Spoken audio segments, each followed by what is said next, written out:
Stop that. Stop that. Stop that.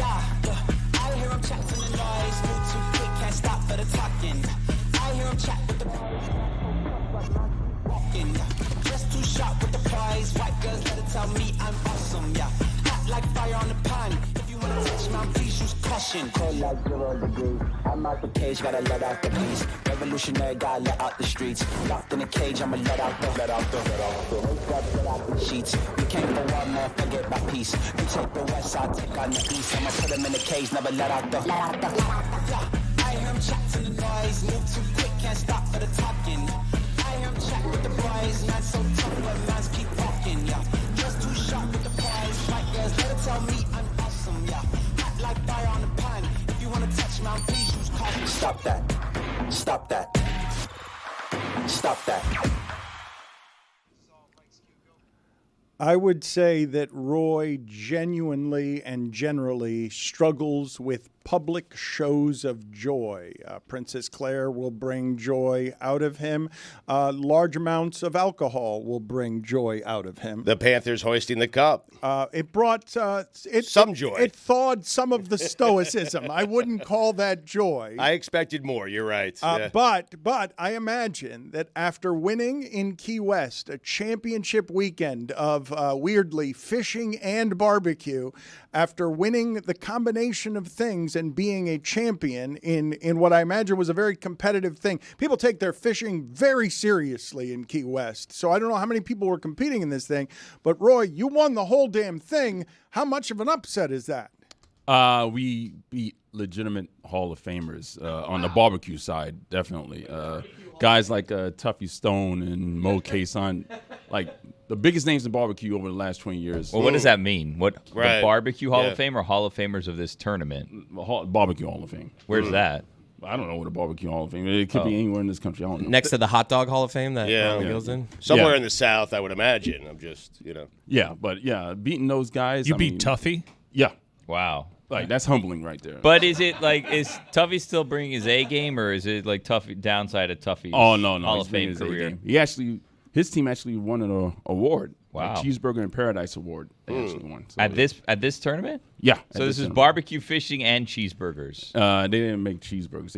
They named it Cheeseburger Paradise after Jimmy Buffett. But yeah, Of course. Rest in peace. Yeah. Can you be competing still in barbecue competitions if you're in the Hall of Fame? I feel like once you accept the Hall of Fame, award, is there you should an be actual removing Hall yourself. of Fame? Oh, yeah. Yeah. So where is that? And Oh, and Billy, it seems to me like you're undermining everybody No. here because I don't think there's a Hall of Fame, and you're undercutting Roy's joy. It's in Kansas City. We That's what can it visit usually it does. next week, Billy. How Wow. about that? Yeah. I mean, Go see Tuffy's bust or bronze ribs or whatever. yeah. Roy is not lying. Tuffy was inducted in 2018. Why would Roy lie? First ballot, I'm just verifying. I'm not saying he was first lying. ballot guy? That's or- a good question. Right, Tuffy? It kind of feels like you're trying to diminish Roy's achievement. Yeah, that's what here you guys by- usually do. By being Yeah. sarcastic around it and doing bit. Like, this is a monumental achievement. No, he Mike. he just dipped his toe in the barbecue competition waters, and he came out a champion Yeah. over Tuffy. I know. I think what we're thinking is whether or not Tuffy is Hall of Fame worthy. No, I wouldn't. I mean, I think the most important thing is how much money they raise for pediatric cancer.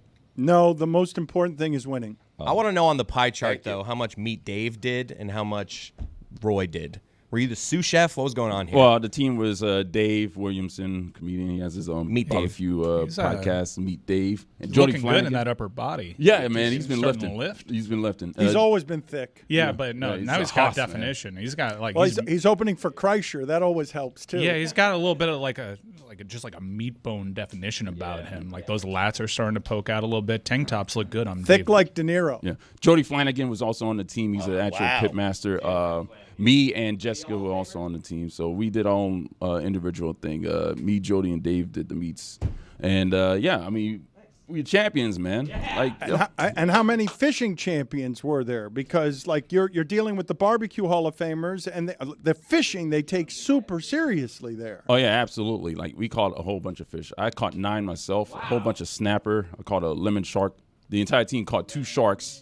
Topping and a permit fish. Those are big fish right there. So yeah. Nice, Roy. Did you get seasick? No. Jody did. He got seasick. That was unfortunate. Yeah, open water fishing's no joke, especially out there in the Keys. Oh, and seasickness is the worst. Like, it is such a bad feeling. Well, it's not the worst. The cause that they were trying to, raise money against was probably the worst.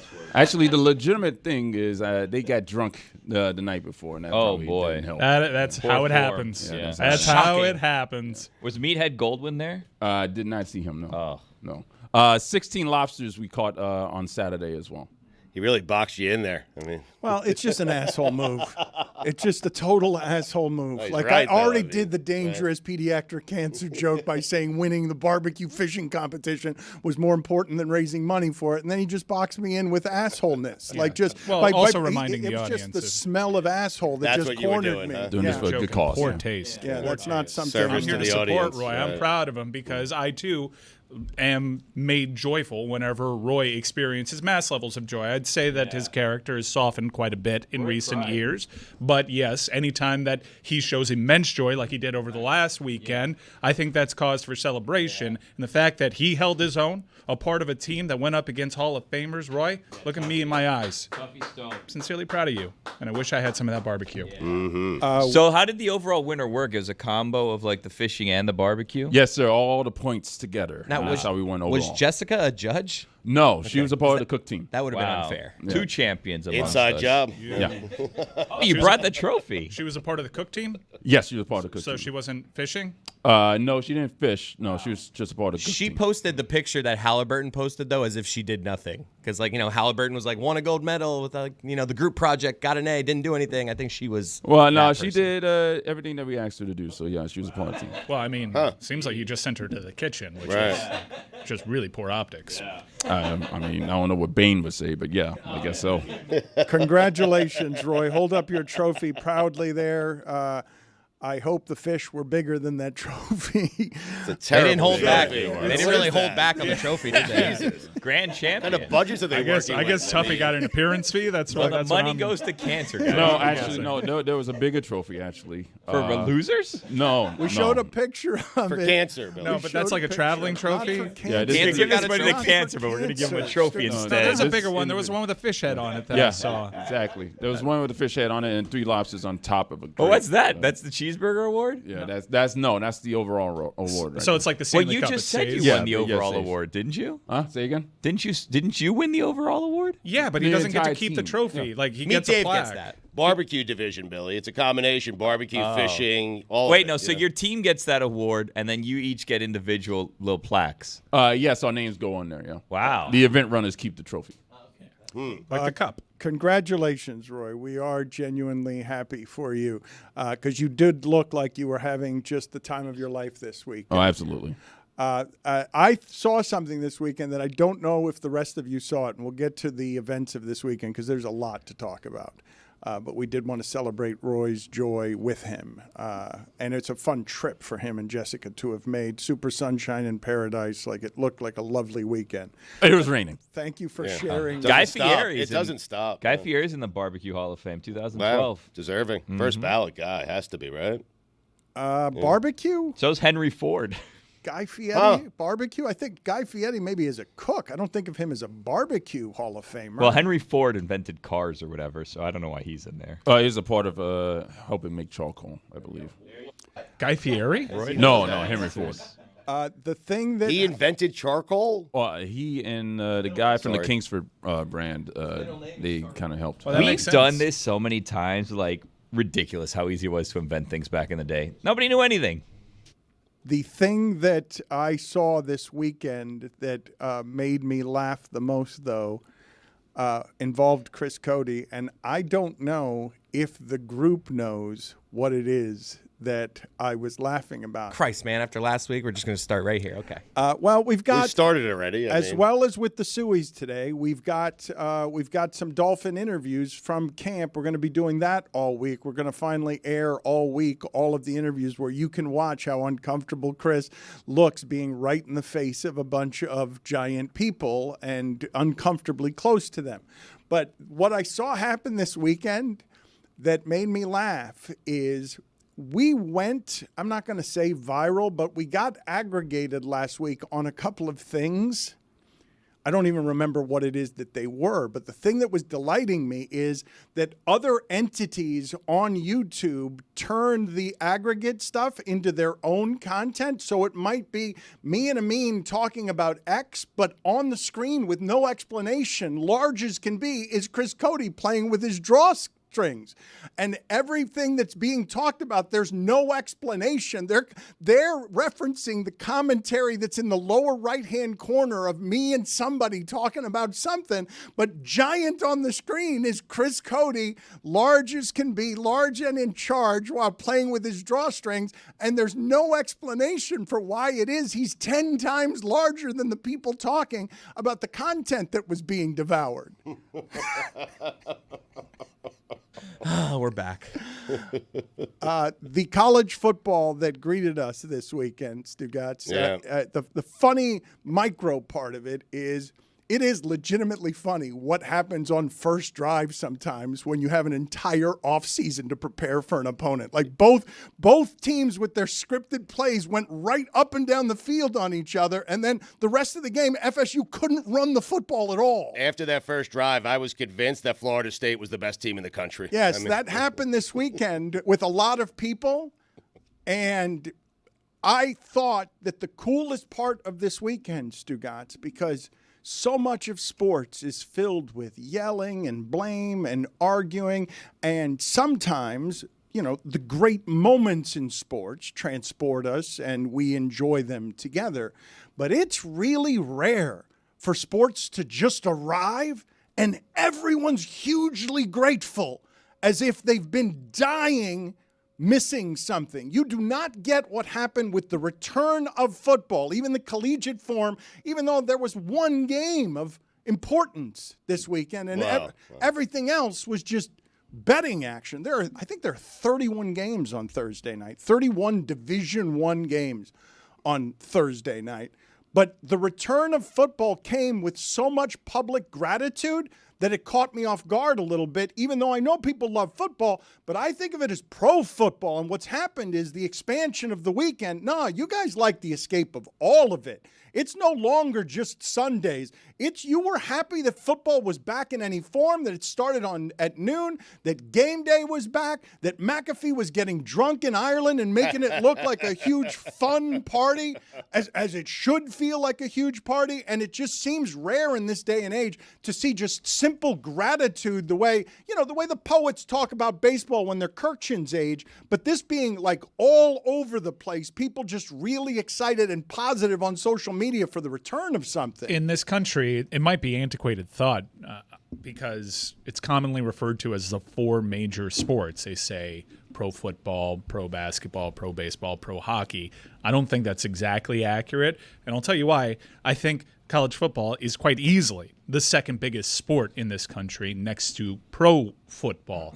And you don't necessarily get to fully experience that because while you're still basking in the glory of your Saturday, here comes Sunday to knock it out of the headlines. But if it were on a different part of the calendar, we'd be a country that would be kind of divided. What's bigger? What's better? And the numbers, I think, kind of back this up. It's the second biggest sport in the United States. This weekend coming up is such a great weekend, though, because you don't have the NFL. They're not back until the following week. So you have games starting on Thursday and ending on Monday.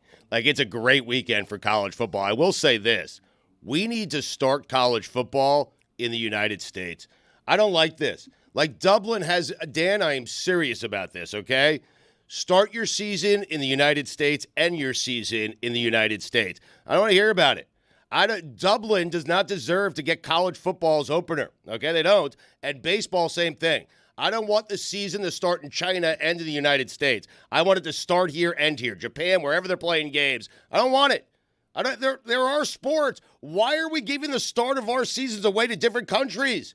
Why? Explain it to me. You're yearning and longing for FSU Georgia Tech? You know what? I'm yearning for a college game day that takes place in a place where they're comfortable. That's all. Like, to me, that starts the college football season, and those guys were out in unfamiliar territory. That was a home game for the punter, McAfee right? didn't look comfortable to you. No, he did there. He did on his show. He was having a great time, McAfee. He was getting hammered. Like, that looked fun. But College Gameday did not to me. It didn't have energy. I mean, those guys are tired. I don't blame them. I agree with you. College Gameday left something to be desired, and I think you can have your theories. It's not like there weren't FSU fans there giving Kirk Herbstreit the business, but you could say, hey, you would get the best atmosphere right in front of the stadium. That's when you maximize the people. And maybe, just maybe, this is a theory that they decided, knowing Kirk's relationship with the FSU fan base, let's kind of pull that back a little bit. Let's go for a great sweeping vista as opposed to the energy. You don't think this is the power of Saban? Just like his energy?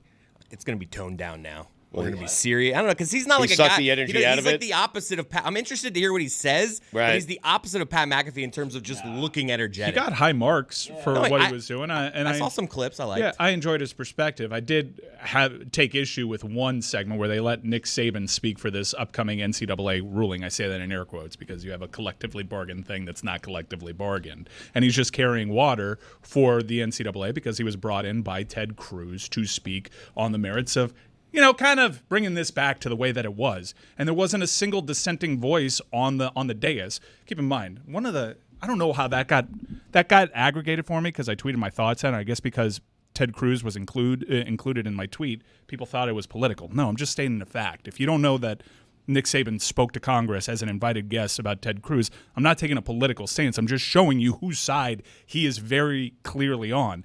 And for this one major show that aspires to objectivity, for them to not have a dissenting voice and everyone kind of nod along with what the NCAA is trying to do, kind of rubbed me the wrong way. Give Saban a couple weeks. Yeah. I guarantee you before the season's over, his shirt is off. That's what we need. Because he was giving off the vibes. You know what his office used to look like at Alabama? That's the vibes that he gives off. Yeah. Have you seen what the new coach's office looks like? It's like completely transformed. It's just like that's what I was feeling. Like I liked his content, but there's just something about Saban. It just gives off like brown wood. Yeah, but they put him right next to McAfee, who doesn't give that off. Yeah. Right. And but he does. No, but he gives it off after 30 Guinnesses. Come on. 30 Guinnesses will make you, and even someone with his stamina is going to have a hard time after 30 Guinnesses getting up on the following day. I could see Saban, he's torn. You could see it, like he's processing because he said it himself. I have ripped analysts for preseason predictions, for all that stuff, and now I'm being asked to do it, and I don't want to do it. Eventually, 3 weeks from now, he's going to have to do it. I saw this funny clip of just Pat McAfee at one point inexplicably barking, and you just see Saban just kind of like jarred by it and like looks to his left like, whoa, this guy's barking. 8-9 weeks, he's going to be barking right along with us. Saban is still being calculated, saying that he's providing Alabama with reverse rat poison. Miss Terry was also there, so Nick had to be on his best behavior. Like, you know how that goes. Yeah. I've got a number of things that I want to follow up on. First of all, Guinnesses have a higher alcohol content, do they not? Are they not like Labatt's, where Guinness has it's a heavier beer? I can tell you what they have: more calories and worse taste. But it's a darker. It's not. Is it not a larger alcohol content? I'm saying it's only 4.2, which is a little above light beers like the fantastic Miller Lite. The thing that Roy said earlier, saying that the Barbecue Hall of Famers that he beat, it was humbling to beat them. Can someone explain to me how it is that humbling is used there? Because I see it all the time in speeches used as humbling, and I think it's the opposite of humbling. I think you become even more grandiose when you feel like you've knocked off Hall of Famers to become a champion. The Hall of Famers should be humbled. I don't really understand and have never understood to be humbled by something that is an act that would bring you achievement and ego. Well, I've been watching this show, Barbecue Pitmasters, for a very long time, and like that show is like 20 years old, man. And this is my second barbecue competition, so like the defeat these guys, like that's prodigious. You're just your second competition, and you're beating the likes of Tuffy. I think it's keeping perspective, Dan. What they're trying to convey when someone wins something and they say they're humbled, they're just saying, I have perspective about this. Like, I'm not going to get above my britches here. Did I say that right? I'm going to stay humble. Why would you be above your britches? I don't know. You get too big for them, but I don't think you ever get above them. You can't be above them, though. I knew I had something cooking. You knew there were britches. Something in the oven there that it ended up being a little runny. Almost got it. Baking the britches. A few more minutes it needed in the oven. Was Honey Monk there, Roy? No, Honey Monk was not there, no. When you mention, though, Nick Saban and the rules, the fact that he is without rebuttal going out there and just giving you the 78-year-old viewpoint of the former dictator coach, when the Miami of Ohio coach just says flatly, Alabama stole our kicker, the Lou Grosso Award winner, just says it flatly. Now, he says, we didn't lose our kicker. No, I know where he is. We had him stolen by Alabama. What rules are we following? Like, what? I'm dead serious about this. I thought about this with Deion, because Deion is, again, into it with the media, and I was actually thinking, if the media really wanted to, I wonder what the damage would be if the media got together in Colorado and said, we're not covering you anymore. Like, this isn't the way that we're going to do this. We're going to boycott the coverage of you. I don't know if the media actually has any ground to stand on with him. I've heard Rob Parker and some others suggest this as, in defense of the media, but I don't think Deion at this point needs the local media in any way. I think he's playing a bigger game there. But when I see his assistant coach going to Saudi Arabia for NIL money, what rules are we following exactly? Well, I think it tells you what a bad investment NIL might be for the Saudis to be like, I don't really see the return in this. What are we doing? No. This is. We found the thing that they're like, you know what? This is one thing that they're like, this is reckless spending for sports. I don't think we're going to do this. What do we get from this? We get to say we're good? We don't have any ties to this. This is ridiculous. I don't need a network. I'm a sheik. Do you think Alabama really had to steal the Miami of Ohio's kicker? Like, you're making it seem like the Miami of Ohio kicker went against his will. They're a kicker away. You're at Miami of Ohio. Historically, kicker has always been kind of like the Achilles heel. Right. I am not making the accusation. The Miami of Ohio coach is making the accusation. Straight up on video, Stugotz. He said they just straight up stole my kicker. No, I understand that, but they didn't steal anything. He was playing for Miami of Ohio when Nick Saban came calling, and that's that. Well, no, Stugotz, though, the thing I'm asking, though, is about rules. Like, there are no rules. What rules are we following? They are following. He nailed it. They are following rules. You. It's the NCAA likes to pretend like there aren't rules. Everybody still has to submit to the NCAA's rules. They're just not – they don't like the rules. They're allowing them to be, and what they're seeking from Congress is to, hey, just put us totally in charge. Don't have any checks and balances. We know what the rules should be, even though in the courts we're 0 for 24 challenging them. Is the NCAA basically like a substitute teacher right now? Toothless. Like, they're like the authority, but also like if you don't respect them, because, like, they don't even control the college football playoff anymore. Right. So, like, what are they going to do? They haven't. That's a sneaky little thing. Like, they haven't, and people really should dig into how much influence ESPN has over this stuff, because it started bubbling up to the surface with FSU, and ESPN gets to play a plausible deniability game because it's not the ESPN CFP. Yes, it is. Yeah, it absolutely is. But I do think that you should have dissenting voices and have a nuanced conversation. Maybe that wasn't the place for it. Because Nick Saban did bring up points. There are points from this proposal that I think are really good. But also, I'm not for collective bargaining agreements that aren't collectively bargained. Who's the rep for the students? Do they have a union? This thing is just moving along, and it's going to get to the point where they just get rubber stamped by Congress, and now you've given total control of NIL to an entity that at every turn has tried to undo NIL. Billy, I don't think the substitute teacher has the power to take a game from Kirk Ferentz. I think that there's still some power there. I just don't know. I don't feel like anyone listening to this knows what any of the rules are. Compliance officers. Schools still have to follow them, Dan. The NCAA still is in charge. They're just not getting what they want out of it because they're losing in court. So they want to stop being able to lose in court by just being granted safe harbor status. That's what they're looking for. Now, there's great ideas in their plan to fund non-revenue sports, and any plan that goes forward needs that. But you also need to kind of collectively bargain it with the revenue generators, the football players, the basketball players, and that's not happening. I feel like if Iowa really wanted to fight for Kirk Ferentz, they could, right? But like this is also like, but what will we look like without him coaching? Mm-hmm. The same. They'll just punt. Well, we don't know. We don't know. I mean, he's Find always out. there. Air raid. You got Iowa being an air raid. Come on. All of a sudden, it's going to break out.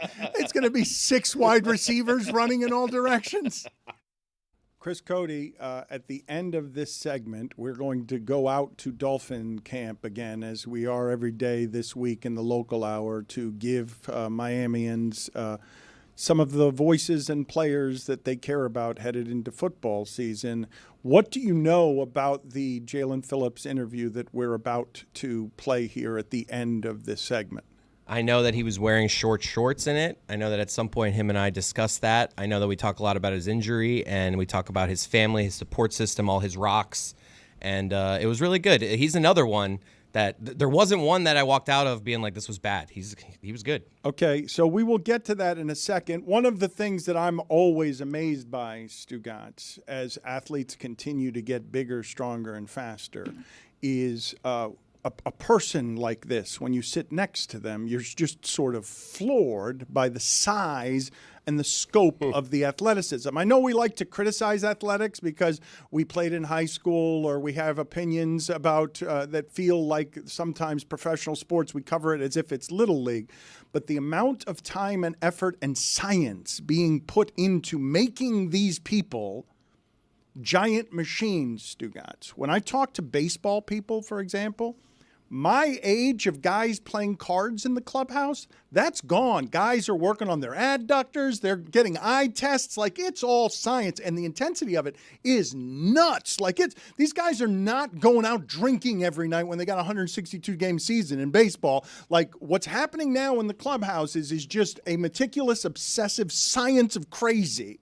And in football, where the bodies break, these people are so large as to not be believed that the athleticism can be contained in those bodies. So I want to show you a clip here of something, and I know Shady McCoy, LaShawn McCoy, as obvious by watching him on television, has not taken care of himself since retiring. Like, he's not he's not in the greatest of shape. He's not in Right. It's not nice. Well, watch this clip and watch him lose to Aaron Donald in a race, a former NFL running back, and watch the size and speed of Aaron Donald and how tired he's not because he just finished with football, and how tired LaShawn McCoy is because he's a couple of years removed from football and is no longer a running back. Like, it's crazy to think of Aaron Donald, someone that size, beating LaShawn McCoy in a foot race. Yeah, but have that race like a year after LaShawn McCoy retires and see what happens. I mean, he dust him. This is a defensive tackle. It's just, I have a harder time just reconciling with Aaron Donald not playing pro football this season. Yeah. He's still so good that I can't believe that he won't be dressing up at the end of the year and realize that he misses it some. He's so good, and he could be good for like 5 more years, like top guy in the league good. I heard Howie Long talking about Bo Jackson and how Bo Jackson just sort of parachuted out of the sky because he was playing baseball and then just started carrying a football in a football game. If Aaron Donald wants to join a contender because he's bored toward the end of the season, like, I'm thinking a whole lot of people are going to want Aaron Donald on their team, and he wouldn't have to do training camp or any of the other stuff. And I imagine that he's got I don't know if his physical freakness is something that he would want to work out the way he would have to over the next 8 weeks, but why couldn't Aaron Donald come back and have a feeding frenzy over whether or not to sign him? I don't know how much time was left on his contract. The Rams could still very well have his rights, and if he were to come back, he'd have to either come to some sort of agreement if it wasn't with the Rams, or he could just easily microwave that deal up. We've seen it with pass rushers, even though he's a unique pass rusher because he's a defensive tackle. He's a nose tackle, doing unprecedented things at that position, not really since Warren Sapp. But that's one of those positions that we've seen dating back as young as I could remember. Charles Haley getting the call like in the wintertime, hey, we need a pass rusher. Are you available? Like, those guys are just so unique. Julius Peppers was another way around it. Like, we see Clowney's kind of been in this cycle recently. Like, hey, you're a mercenary pass rusher. We'll get you. You don't have to do any of the camp stuff. Don't worry. You have a skill that no one else has, really.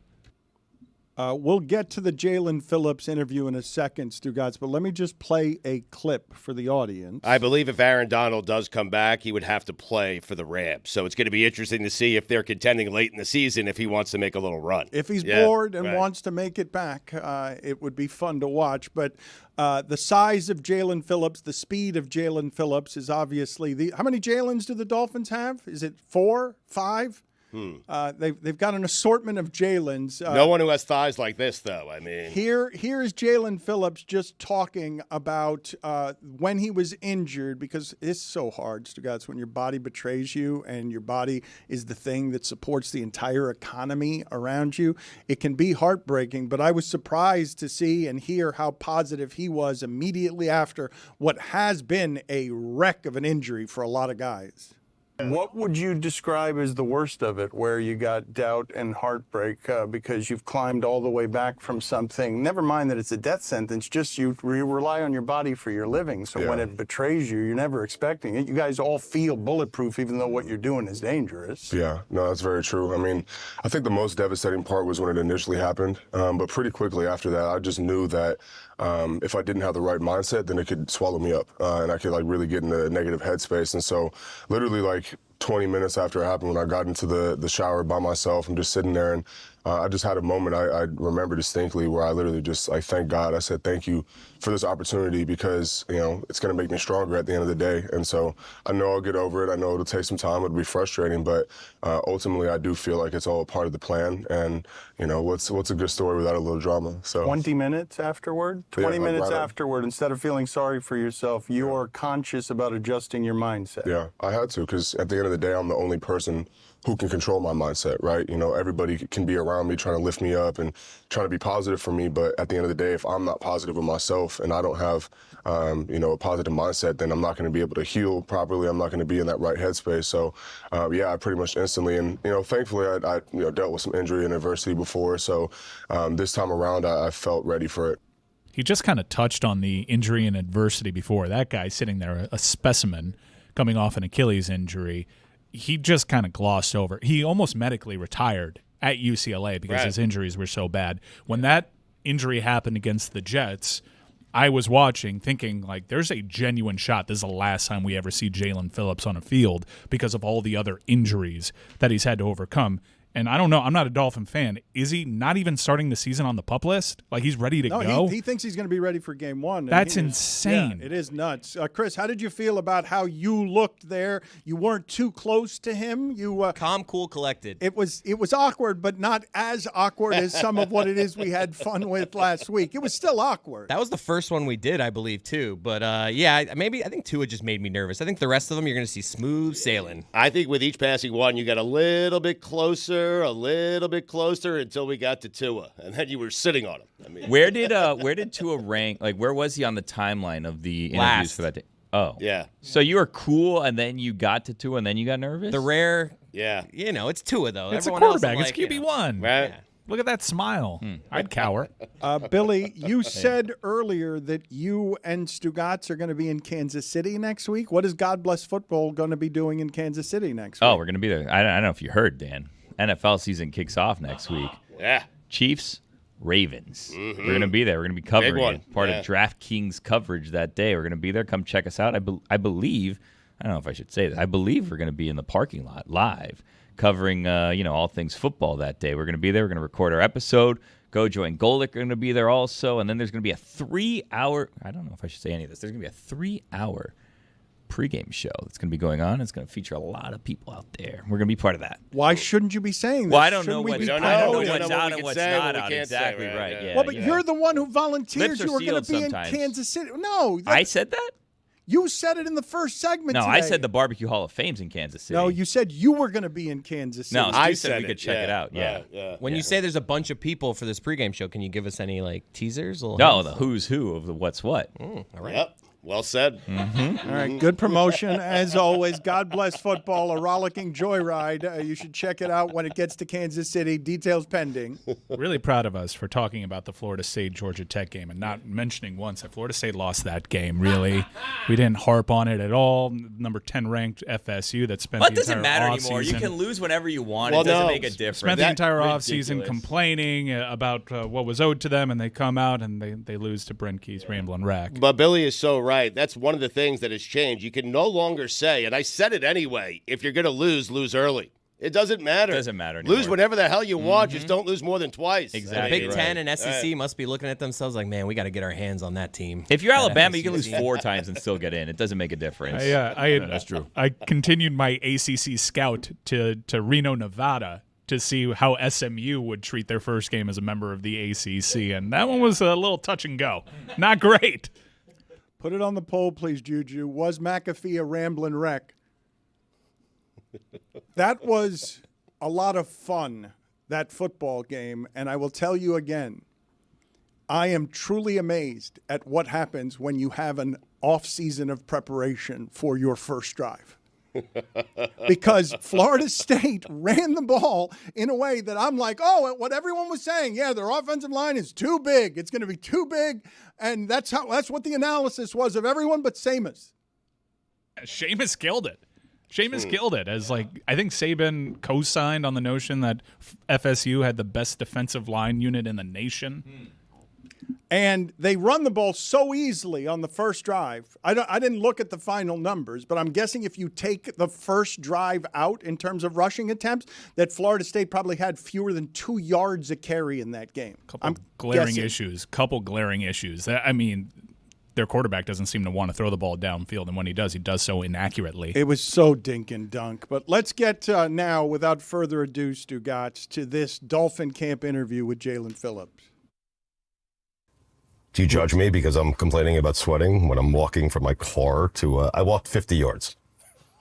No judgment It's here. the worst 50 yards of my life. I mean, We're with Jaelan Phillips. We've started moments ago. Sorry, Dan. I didn't know that he had that one of the tribulations is sweaty socks and feet. I would have thought of all the thousands of things out there that are unpleasant to practice in, I wouldn't have thought that would have made the list. That's probably the number one tribulation, to be honest. That's the worst part about it, especially when it starts raining out here and then your whole socks and shoes are wet and then it dries up and then you just got to run and you're squishing every step and it's brutal. It's nice to see you back healthy and happy. Last time that we had spoken to you, moments later, you had the injury, and then we're watching you crying on Hard Knocks, and we all felt for you because of how awful that seemed. So you're feeling good now? You're expected to be out there as soon as they start, which is ahead of schedule, is it not? Yeah, I mean, when I started, they basically told me it's anywhere between 9 and 12 months. And then some people, I think Cam Akers had like a 5-month recovery, right? So, as years have gone by, like the technology and everything has gotten a lot better. And so the timelines have shortened over time. I mean, I was talking to Dan and stuff back in his day, it's almost like a death sentence. And so at this point, they kind of told me anywhere between 9 to 12. And so for me, I'm pretty happy with where I'm at. Did you just drop a casual talking to Dan reference? Yeah, Dan Marino?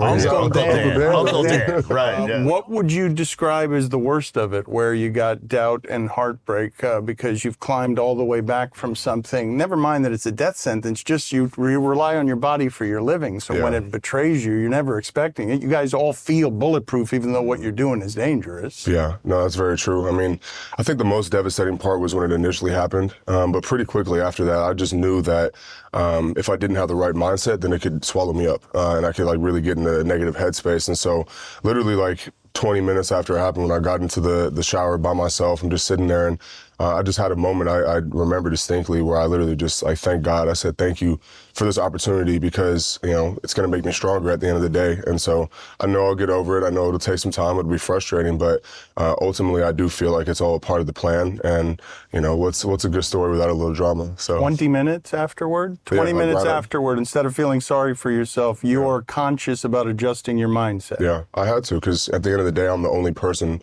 who can control my mindset, right? Everybody can be around me trying to lift me up and trying to be positive for me. But at the end of the day, if I'm not positive with myself and I don't have, a positive mindset, then I'm not going to be able to heal properly. I'm not going to be in that right headspace. So, I pretty much instantly, and, thankfully I dealt with some injury and adversity before. So this time around, I felt ready for it. Where is it along the path that your strength has been tested so that you actually know how mentally strong you are beyond injuries? Or is it just the teaching of the injuries? I mean, I think my whole transition, going from UCLA to the U, and then, coming into the league, obviously, it was a big maturation phase for me, just moving all the way across from my family and kind of just having to bootstrap up and change my life around. I came into the U at 210 pounds and, kind of a shell of myself when it came to my self-confidence and my self-belief. And so slowly just gaining that back, feeling like myself again, and just going through that. I think that was the first time in my life that I truly went through, a time of big trials and errors or trials and tribulations. And so ever since then, it's continuous, right? I'm still learning and I'm still learning how to deal with things when they come along, but I definitely feel better suited for adversity when it comes around nowadays than I was, when I was 17, 18 years old. So injuries have played a part in that, but it's also just life. You guys know, going through things happen. So it's really about how you attack it afterwards and how you respond. In those moments, do you lean on people? Who's there for you? Who are you going through this with? Who are you learning from? Yeah, my family is my number one rock, my number one support system. My mom and my dad, they're great because my mom is really emotional and her and I are super close. We talk for, hours almost every day. And then my dad is he's a lawyer, so he's very analytical, very logically thinking. And so he kind of gives me insight and perspective. And then my mom really is there for the emotional support piece, my sister, my grandfather. I have a really good tribe around me. And then obviously within the facility, within the building, I have, especially when it comes to injuries, an amazing training staff, amazing strength staff. The coaches, they all have respect for me and they all have been pushing me along and supporting me, and then my teammates as well. So really anywhere I look, I have support. Are those one collective rock, or are those separate rocks next to each other? Sounds like mom's the rock. Yeah. Sounds like mom's the rock. Mom's definitely a big rock, and then my dad is that supporting rock. So there are multiple rocks. It's not just total smaller rocks. But Mom, if you're talking to one with several hours a day, the others are ancillary pebbles, rocks. I might even call them. Don't call us dad. Yeah, I'm saying the friends, the teammates are more like pebbles. Mom's a rock. I said it first. He didn't hear me. Chris said it. We'll say it's like a Jenga. We'll say it's like a Jenga structure. There we go. Because each one is important, right? And so it's my mom is probably the foundation, or maybe she's at the top, because then, in theory, if the pebbles and stuff underneath are out, then the whole thing falls over. So point being, I got a lot of rocks. A lot of rocks in my family. And they do a great job for me. You said hours a day. That has to be an exaggeration. You're not talking to your mother hours a day. Maybe a little bit of an exaggeration, but there are days we talk for hours, for sure. But I'd say, we definitely try to talk every single day, whether it's talk or text.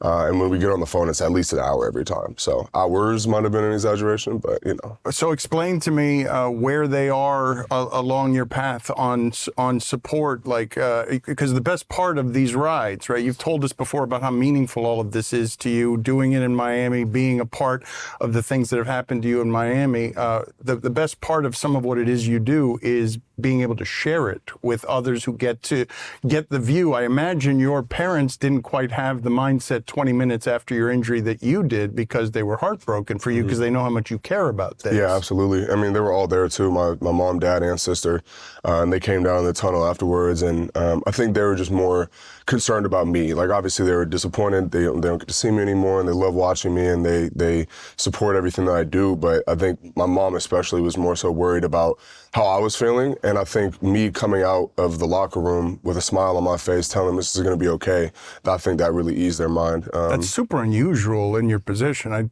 You know that, right? Most guys break down. The body is the economy for a lot of different things.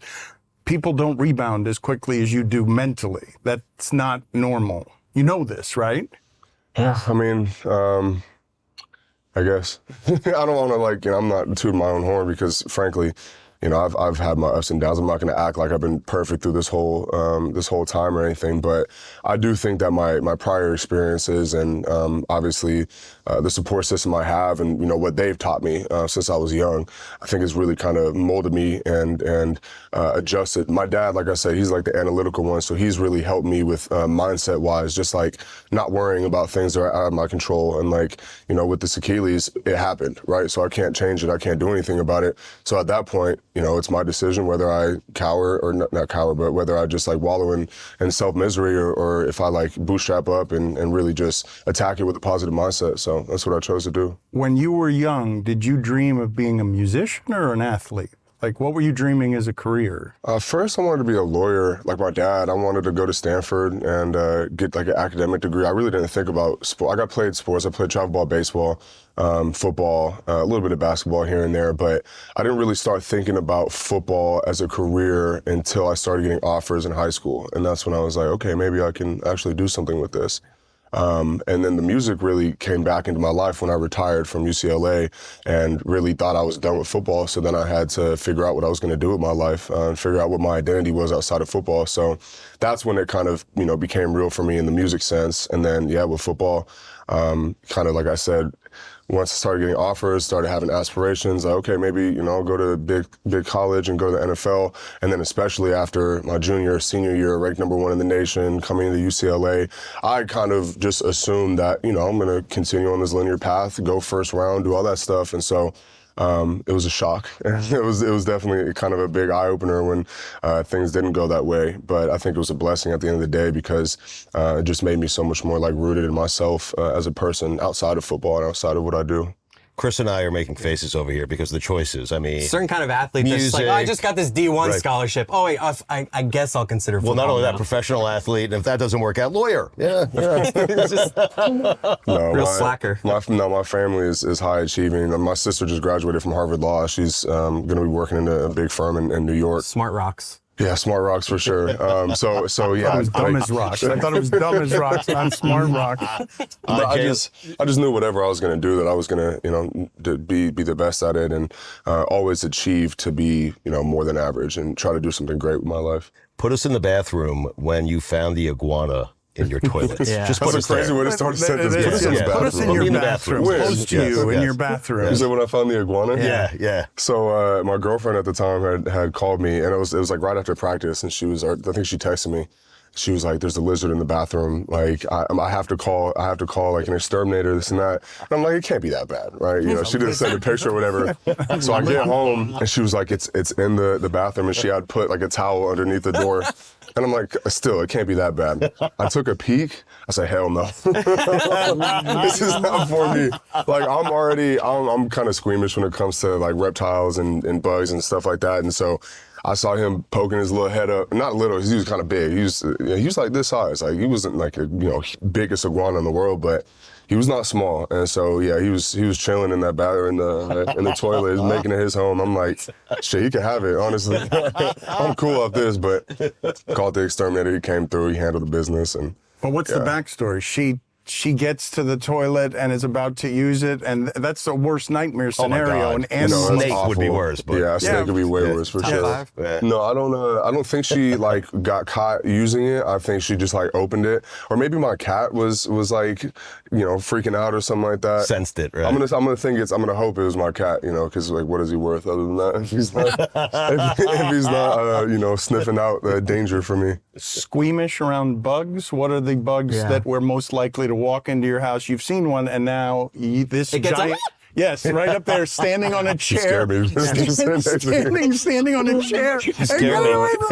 I was always an arachnophobe growing up, so I hated spiders. Okay, that's what that is. And then, after that, I just hate bugs in general. And Florida, has a surplus of bugs and animals of all sorts. Right. So I love animals. I love seeing all the animals outside, but not in my sanctuary. From a distance, yes. Exactly. I like to observe them, maybe not touch them or witness them up front. But spiders, you're legitimately scared of spiders? I think I've gotten over that a little bit now, but I used to definitely be like screaming, have my mom or sister come get it for me, squeamish. How about the flying cockroaches we have down here? Oh yeah, well, you enjoy I didn't those? know about that, but thanks for unlocking it. Thanks for unlocking a new theory. How did you know? I wasn't worried about them now, but I am now. So yeah, thanks, Dan.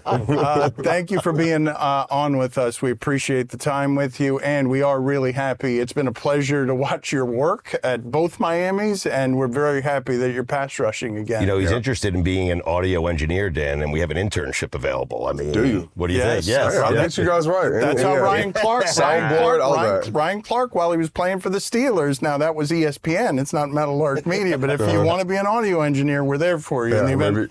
This summer, I'll hit you guys up. We'll do a little internship. Little summer internship. I like It's that. not high-achieving standard stuff. You're going to be a failure in your family. But no, not a failure. I'll have to tell my daughter she's not getting that internship. My dad now. loves your show, so it wouldn't be a failure. By the in way, his how eyes, did for I sure. do on the short shorts, by the way? What's your These are great. preference No, on the seam? these are from Southern California. What's your preference on the inch seam? What's your It's preference? got to be 7 or less. Yeah, that's so what I'm I'm feeling. going with like 7 to 5. I knew you'd come correct, so I was like, I don't want to be weird, but these are staring at his like thighs. 3 to 5 inch right here. he likes showing off I the like thighs. I like It's a that. lot of thighs. It's a lot of thighs. Single family could live in those thighs right there. I mean, A geez. family of German tourists could live in that thigh. Thank you, sir. You got me blushing over here.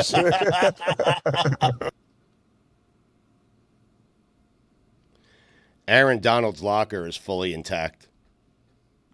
What just happened there, Stugotz? I was watching a story about Adam Schefter. I forgot that we started. Stugotz happened there, but his locker is fully intact. But they're keeping the seat warm, The last Dan. thing that we told you is that I know it was what you a told me. countdown I and was that here. You I were know. talking Yeah. first. Yeah. Look, he's fried. My bad. I don't Yeah. know what the Grateful Dead have done to him. Nothing. I know. I need to tell people what just happened in the eating area with you and me. Mm-hmm. Commissary. Yeah. And apologies to Fine. all of you beer elitists who have corrected me on Labatt's. That was a weird comp. Didn't want to embarrass you. Labatt's. And I understand why you think it's stronger, just because it's heavier. It's heavier. It's creamy. It sits in your stomach. But the ABV is nothing really that strong. Mm-hmm. I thought, well, it is with Labatt's. I don't know why you're comparing, like, one's a stout. Labatt, I mean, It's a heavier, darker beer. I thought darker beers had Labatt? a big. I thought. Labatt, they got the blues and the lights. I don't think of Labatt. I think we're all saying the same thing. I The don't only think we beer are. worth talking about is Miller Lite. Yeah, exactly. although you're in luck that Labatt has several partnerships across the DKN network. Mm-hmm. All right, because I watch that all the time. I've seen a big sign behind Ross Tucker, but here, just so we're clear, this is a Miller Lite show. I know it is. And 96 hey, Roy, out of calories. curiosity, Great taste. I when you mean, were winning your barbecue filling. competition, Yes. I'm sure debates sprouted everywhere. What is the best way Yeah. to barbecue? Since the dawn of mankind, man has been having this debate. But one thing that's not up for debate, Yep. the undebatable quality of Miller Lite. You tell them. Oh, it's Things going have slow, by the way. changed over the last couple of years, you know? One thing that hasn't changed, great taste of Miller Lite. And another thing that hasn't changed, less filling. Only 96 calories per 12 ounces. You know, they sparked this debate way back in the 1970s. The Yeah. original light beer. I was in the eating area with Stugotz, Commissary. and Fine. he says to me, "I've always liked to say that you can lose during the college football season. You just have to lose early." If you're going to lose early. Yeah. Used to be the case. But you can still say that. Well, you can't really. No. I mean, Doesn't hit the same. yeah.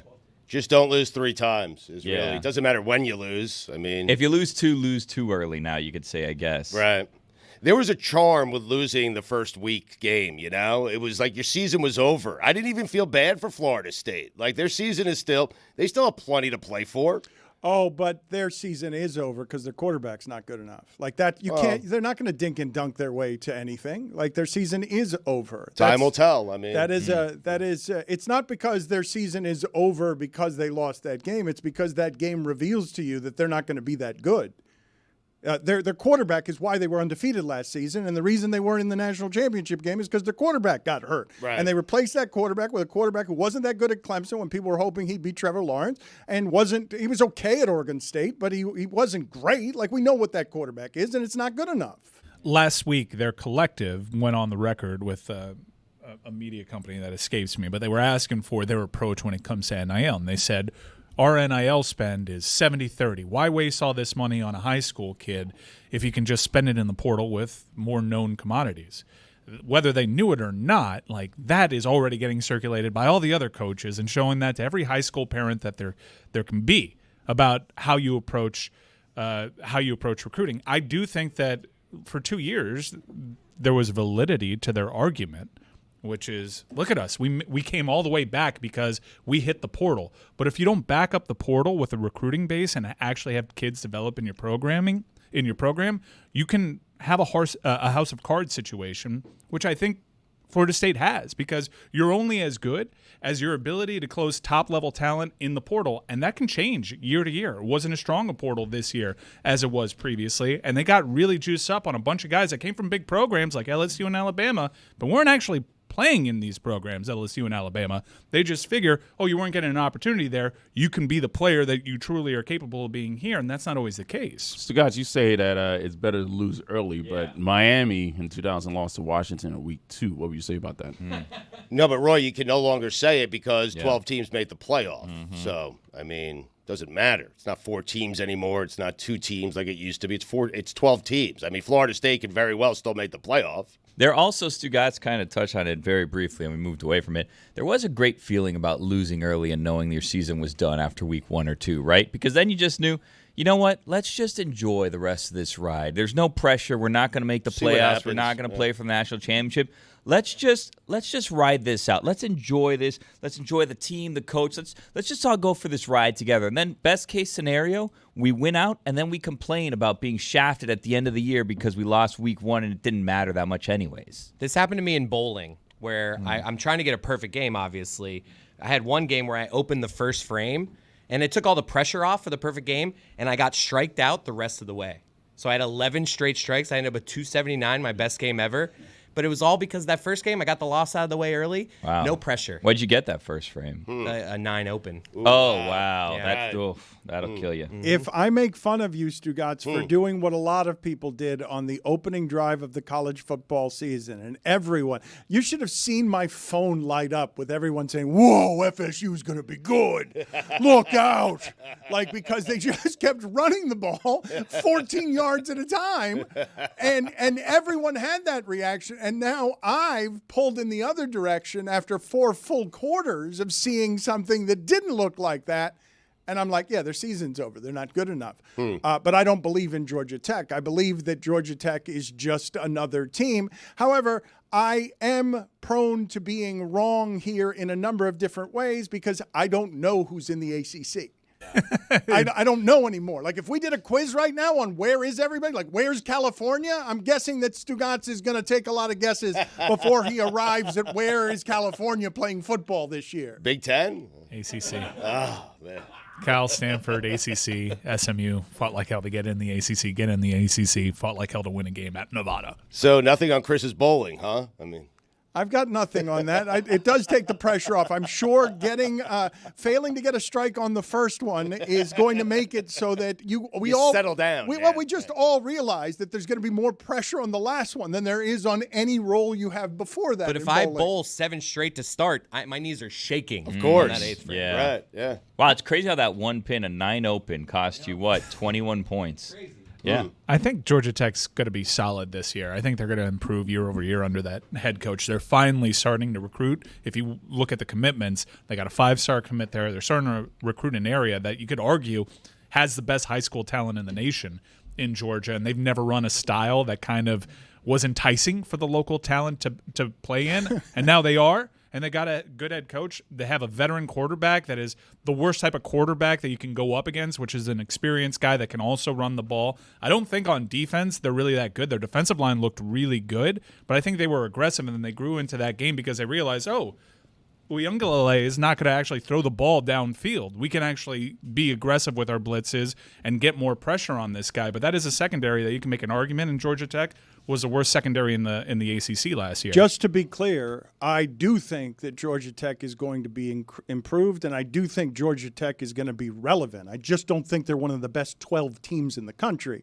And I think that Florida State's struggling that way against them when I've been told that they were going to have an offensive and defensive line size advantage. And then I'm watching the game and I'm like, nah, this is the same team that got exposed at the end when their quarterback got hurt. Because you need great quarterback play with all of those athletes. It can't just be athletes and your quarterback wants to throw it 4 yards every time. And I do think people touting their defensive line, there was legitimacy to it. Darrell Jackson was a very good player for Miami. He didn't play all of last year, only played in that bowl game, which was a disaster.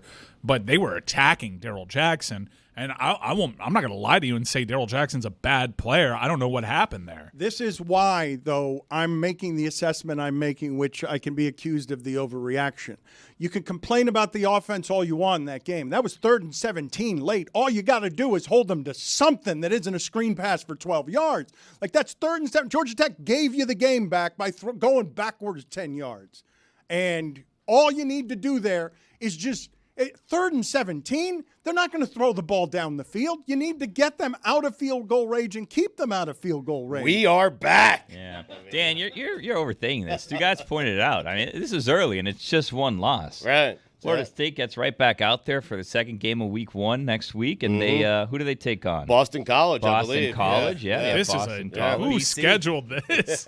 Week 0 in Dublin, and then right back at it following week, another conference Then game. Memphis. They get a Monday night game, though, I believe, right? They had 3 Labor straight Day? home. Yeah, Labor Day. They have almost 3 straight lost home last games. year at Boston College. Well, this one's at home, so they have Boston College, Memphis, Cal. They could be 3-1. Then they head out to SMU. What are we thinking there? That's probably another W. 4-1. They're right back in the thick of it. Remember, you just need to be in the top 12, Dan. Got to put the town on alert for Then that you have Memphis game. Clemson. Wow. And Memphis is Town on alert. Yeah, Memphis can beat them. Really? Okay, so Memphis we'll is say quite talented. maybe 1 and 2 then. But Cal, that's Billy, a win. I know 2 you're and 2. dying to do Then this. they have SMU. Ott's a not really doing good running this with back. you. I'd like to do this dance with I him. know, but Cal out of the Big Ten. I Well, mean, where's that game? Is that in Tally? Which not one? doing Cal this with is a Cal. home game for FSU. All right, yeah, enough. yeah.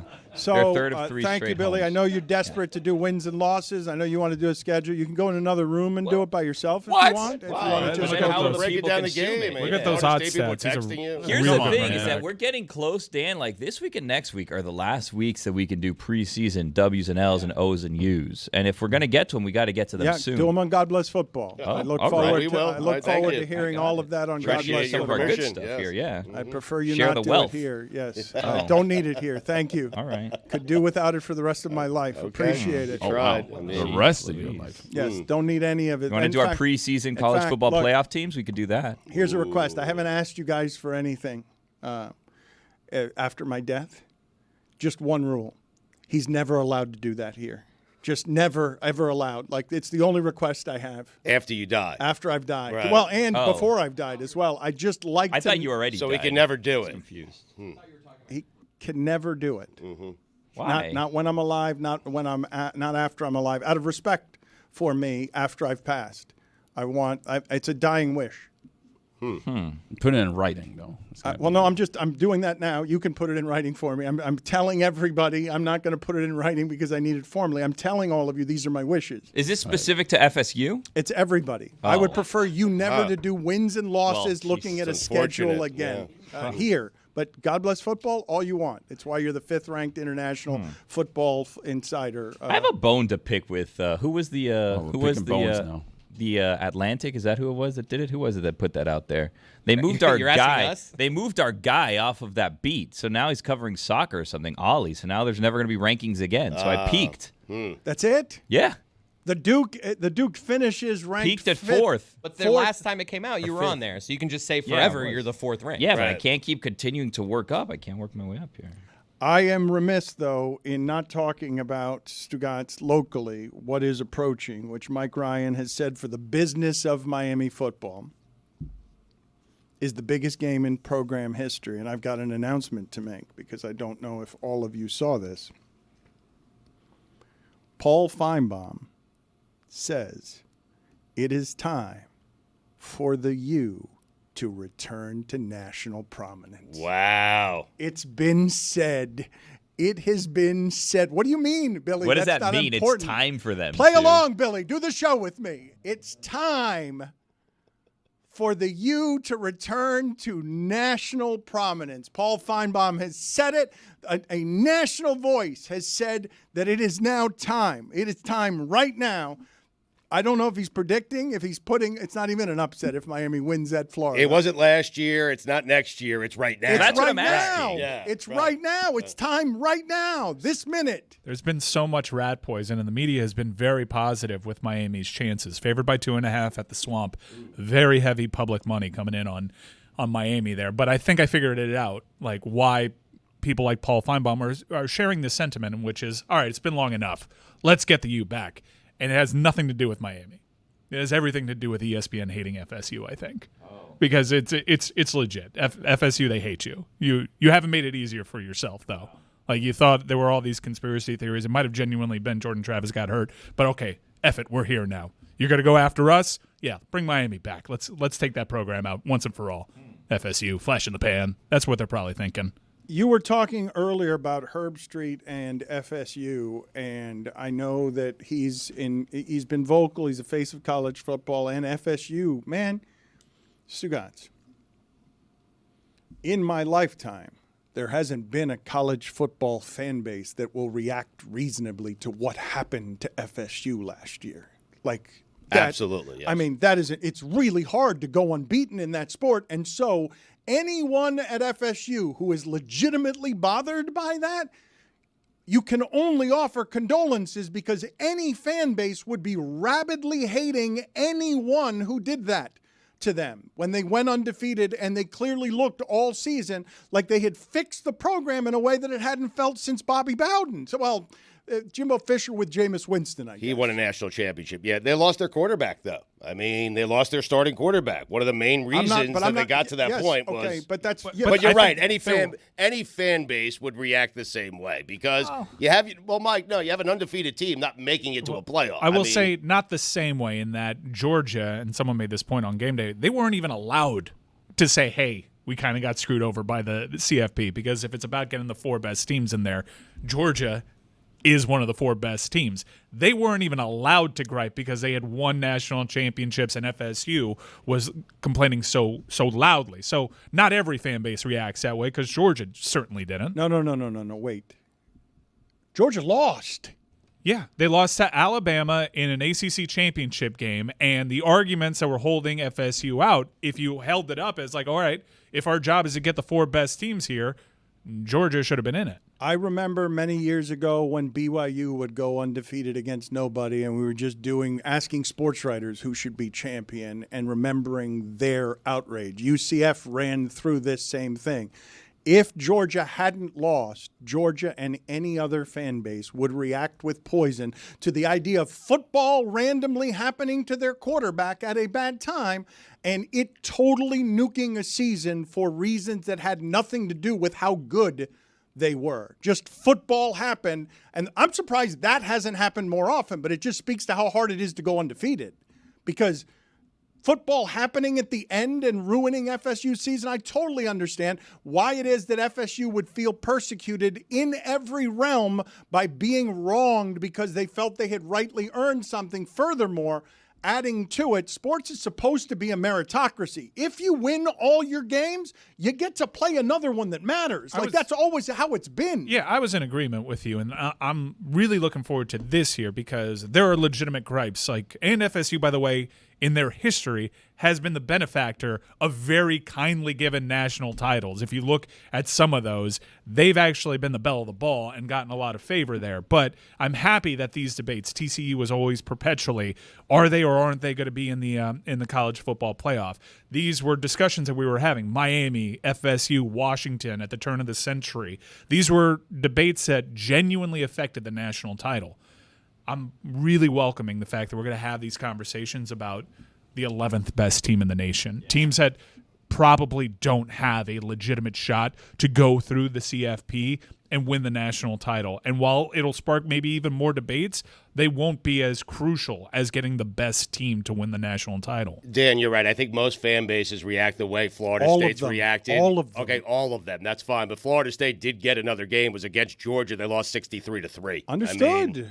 I'm not million opt-outs. I'm not here to re-legislate any of that. Right. I'm just telling you that there isn't a fan base in the history of fan bases that wouldn't poisonously go after any Herb Street who they thought was responsible for what happened there. And I'm not just making it college football. I'll make it throughout all of the history of sports. If you're going to make it that subjective and some team wins all its games, they get to play another one that matters. No, you're right. Fan bases will seek that person, whoever that person is. Who's the person saying our undefeated team is not deserving of making it to the college football playoff? They will seek it out. They will crush that person. I just thought, though, with that FSU team, they were returning a lot of starters. It just wasn't transfers from LSU and Alabama.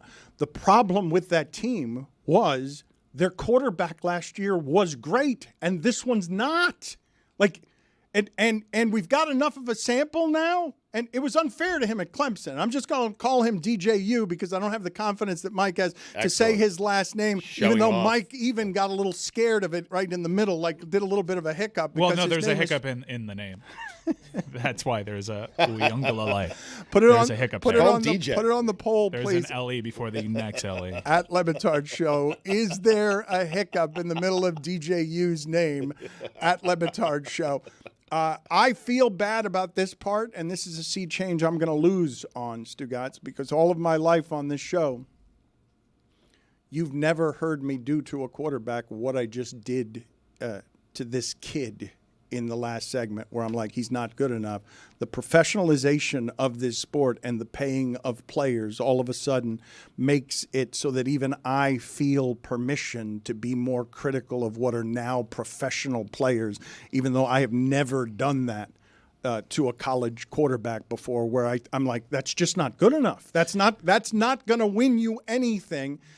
If you're playing the top 12 teams in football. Yeah, I'm struggling to find what the rules are. Do I apply the context of DJU's on his third program? He's a redshirt senior. He's presently 23 years old. Right. He's made money in the NIL era, I think at 3 different schools, and now it's time to have some accountability at that position. I do think you can criticize a player, just, no personal shots, and I think everything that you said have been in play. But I've never even done that before, though. Like, it's not. Well, welcome to the party, pal. Yeah, I mean, I don't even like it, though. I feel like it feels like a rationalization on my part for bad behavior.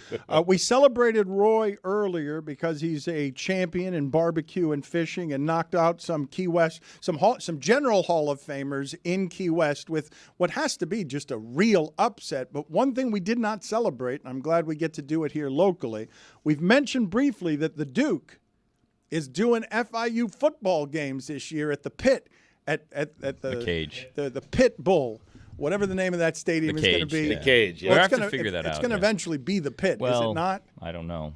It should be. We'll see. If I it's come in here, Daddy Big Bucks over here, and just change the name of the Cage. I mean, it's called Pitbull Stadium, but it's the Cage as far as I'm concerned, or until I'm told otherwise. It will always Which be the might Cage, right? So much history. You're on the official broadcast, and he's paying a lot of money for those naming rights. I saw assume. Goldie. Are you going to be working with Goldie? I will not be. No. But he's part of the team. Yeah. there are a lot of broadcasters. Kim Bocamper There's some heft on that. The FIU's serious about football this year. Well, they're keeping me away Billy from those names. What are you doing? Their stadium's named after Pitbull. What are you doing this season? I'm going to be on the radio call this season for 4 of the games this year, because as you mentioned, there's a number of people, and there's going to be rotation going. I will be doing 4 of the games, twice as many as the 2 last year. So, wow. I don't know if I can tell you the games that I'm doing yet, but I'll tell you I'm going to be doing the first game at Pitbull Stadium. You better believe it. And you're not going to call it the Pit, because you should do that. You should be the one who you're the one who should change the name from the Cage to the Pit. Because I'm conflicted, if I'm going to be honest with you, and I feel like this is as good a place as any to do some therapy here. Look, gang, if I'm going to be honest, I feel like I'm being invited to be a bit of a clown on these broadcasts. No. I'm wondering if that's the case. And Are you the third man? I will be the third man, yes. I didn't know if it was 2-man. No, it's a 3-man. It's going to be a 3-man booth. Who are the other people? Well, it's a rotation, yeah. So. Yeah, but you said there's 3 people in the booth. Is there an actual former football player? There will be, yeah. In some of the games, there'll be a former football player in there, former FIU Panther, tight end. Keeping his cards close. Right. Well, but Billy, before you go too far down this path, I do believe that. Do you think this is an embargo, or Billy doesn't remember? No, I don't want to, I don't want to step on any toes. I don't want to, put anything at risk here. You gave us former FIU tight end. Yeah, so but there's a number. I mean, it could be Jonnu Smith. I'm just picturing Barry Jackson listening right now. Like, give me more, Billy. Unlikely. Give me more. Billy, you have noticed, we have noticed, everyone has heard us notice that media jobs all over are shrinking. But football remains a monster economy. And I saw Andrew Marchand wrote in the New York Post that Peter Schrager and Mina Kimes have been so good on preseason games that he's wondering whether we're going to see finally someone other than Tony Kornheiser and an ex-athlete be someone who gets to broadcast games who isn't an ex-athlete. Billy, you've got a lane here as both the Duke and, if you can provide Clown, to give them something Kim Bocamper will not give them. You could be Clown Bocamper. Well, okay. I don't aspire to be Clown Bocamper. Let's bring some humor to it instead of clown. It's going to be me, Jackson McDonald. Now that you've twisted my arm, you got the tight end out of me. You looked it up? Jackson McDonald's going to be there, and then AJ Ricketts and Corey Brooks will be doing the play-by-play. It's a rotation. We're a team. We're all a team here. I saw that index finger you were trying to hide, scrolling, trying to find the name of your teammates. It's a team Don't game. tell me no. I saw you doing It's a it. big team game. You don't know the name of your teammates. Yeah, I do. Now, Jackson something. It is time for Stugotz to share his game notes. No one in the media will tell you what happened better than my boy Stu. Weekend observations brought to you by Miller Lite. Great taste, just 96 calories, available for delivery. Dan, you know what they say, you save the best for last. And tennis is no different. The hard courts, the grunts, the obnoxious fans, Arthur Ashe, prime time, and of course, the beautiful surroundings of Flushing Meadows. And Dan, just like that, make no mistake about it, U.S. Open week is back. I thought college football would be your. That was back. last week. You're a real. You're still. I thought 2 weeks in a row. I thought you would just hit college football. Dan, we've got a huge doping scandal in the sport too. We do. It's a big one. What a great couple of weeks. You have college football, the U.S. Open, the NFL. The NFL, that's Sunday where you have the NFL and then the U.S. Open men's final at 4 o'clock. One of the great days on the sports calendar. One of them. You're amazed, aren't you, that there are 31 Division I college football games on Thursday? Yeah, I wish there was 32. Come on. All eyes on Boulder. For that one, all eyes on Boulder. In honor of the U.S. Open, top 5 athletes who don't play tennis but have a great tennis name.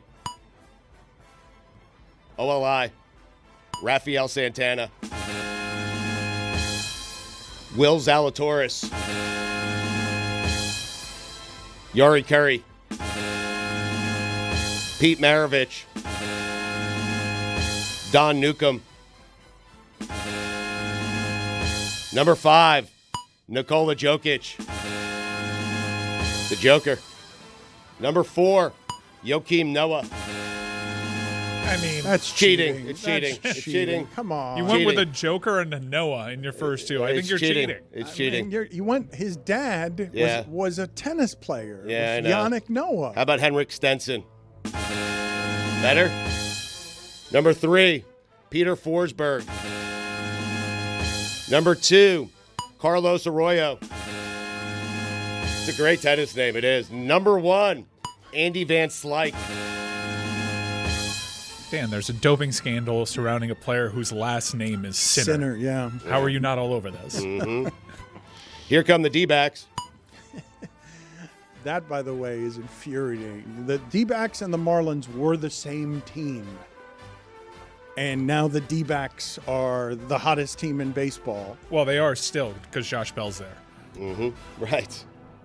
I can see why Florida State wants out of the ACC. I wouldn't want to play Georgia Tech either. The Ramblin' Wreck. They got a shot. They do not. They do. Their coach is 5-0 against ranked teams. He's due. The college football season should never start in Dublin, Ireland. It should always start somewhere in the South or the Rose Bowl. No in between.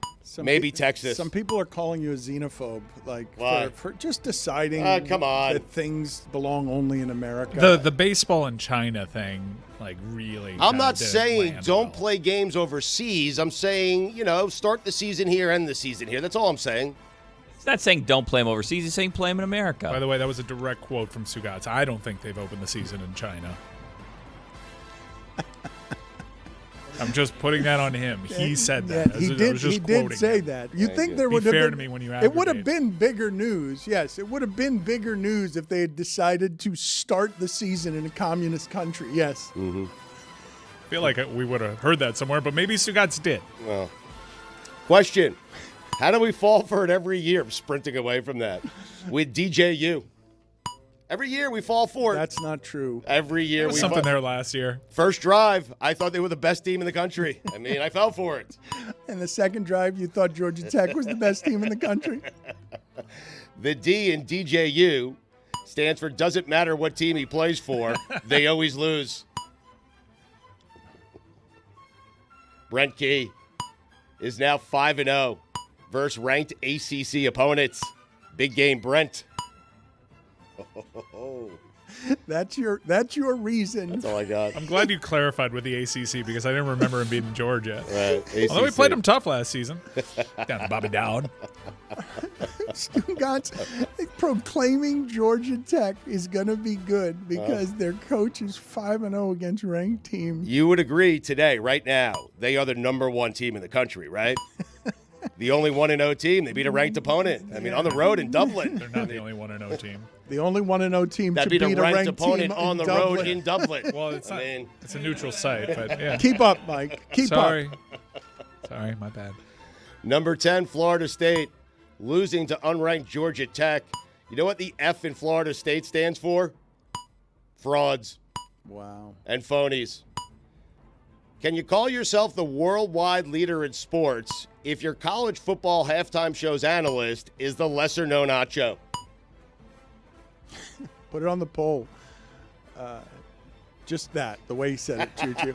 Can you call yourself the worldwide leader in sports if your college football analyst is the lesser-known Acho? Trevor Maddich joined in progress. I saw him. And I saw Maddich. I'm Love like, him. still doing it. Did you like see those eyebrows? It felt What's so going good. on there? What do you think is going on there? Those eyebrows. What is your theory as our vanity Well, correspondent? it's the same color as the hair. That's my theory. I'm not going to mock anybody. I'm not mocking him either. I'm a fan. Always have been, Trevor Maddich. Yep. The number of people who always comment anytime they're seeing me and they don't regularly consume us that my eyebrows look like unruly caterpillars, I'm not here to comment on anybody's physical appearance. It's not the physical. I'm commenting on a hue. Yeah. I say that it was slowly morphing into Ryan Day. As long as college football is around, there's always a place for Trevor Maddich, right? I mean, he's one of the great analysts of our lifetime. Is he not? I appreciate, actually, the thing that I appreciate about Trevor Maddich beyond his name is just him bringing his general thickness to the proceedings. Yes, you need it. Yeah. Talk about meat bone. No, seriously, it happened to me walking into the studio today. I was on like one of the security screens. I was like, oh, what Ohio State's up to? Let's check in on Coach Day. Oh, that's me. Arthur Ashe, top 5 athletes that connote cigarettes. OLI, Craig Carton. Not really an athlete, but that's all right. One of these days, I'm going to be showing up asking where Lou Holtz is and complete the transformation. It's going to be in the mirror. Robert Pack, Al Leiter. Number 5, Marion Butts. Number 4, Arthur Ashe. Number 3, Eric Winston. Number 2, Jeff Kent. And number 1, Jeff Smoker. Cool Papa Bill. Liverpool, looking good. Are they? Yeah. All right. I don't feel bad for a single Florida State fan that had to hop on a 15-hour flight across the pond back to Tallahassee from Dublin after watching their team lose as a double-digit favorite. I don't feel bad for one of them. You get what you pay for. I don't know if that makes any sense. What or do you not. mean you get what you pay for? A lot of people are saying they feel bad for Florida State fans. They had to travel all that way. They lost the game. You have to travel back home. I don't feel bad for any of them. I mean, But what do you mean you get what you pay for? They paid a bunch of money and they got a loss. Right, and you know what you get? A flight home, a sad flight home, and I don't feel bad for you. You have to do risk-reward when you do these, Dan, okay? You have to say to yourself, it might be a long 15-hour flight home after Florida State loses with DJU. But when you say you get what you pay for... Well, I don't know what that means. That's just you wanting to use a cliche there that doesn't make sense? Yeah, I don't know what happened there. Juan Soto, Aaron Judge, Giancarlo Stanton hit back-to-back-to-back home runs. The Bronx Bombers. Taylor. Aaron Judge is on base 47% of the time. Mm-hmm. That's nuts. If Aaron Judge was doing this in the 90s, he'd be our most famous athlete. He'd also likely be on steroids. The A in Aaron would have stood for anabolic steroids. It would have. Androdiastine or whatever that stuff was. I'm not even certain he's the most famous player in his own sports. Right? It's either him or Shohei Ohtani. It's Shohei Ohtani, I think. You can make an argument for Bryce Harper. Not a good one. No. Not in 2024. You can't possibly have a better summer than the 12-year-old who hits a walk-off to win the Little League World Series. Walk-off bunt, small ball, Dano. That was so much fun. Florida, Little League World Series champions. Yeah. Florida. Mm-hmm. Sam Howell is a Seahawk. SMU snatched victory from the jaws of defeat.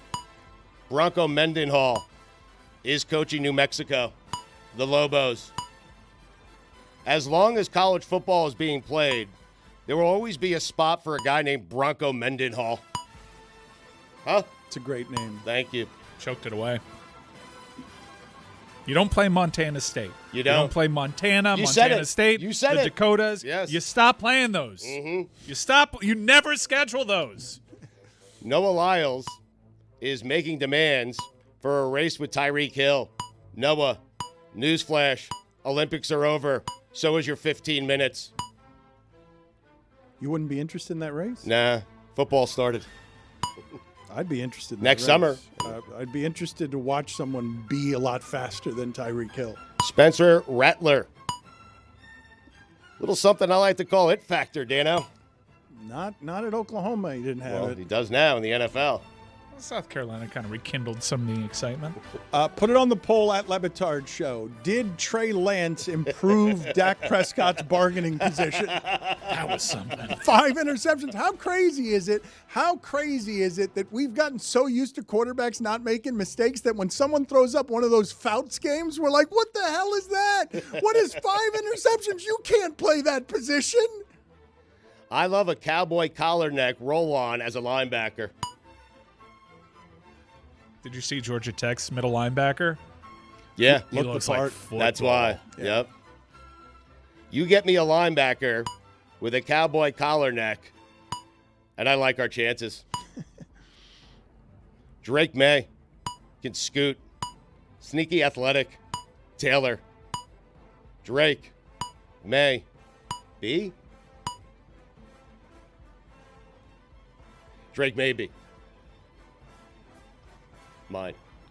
Is it maybe one word or maybe 2 words? It's MAY-BE. Oh, wow. So it's a dash in the middle of it. Yeah. Okay. Drake. Maybe?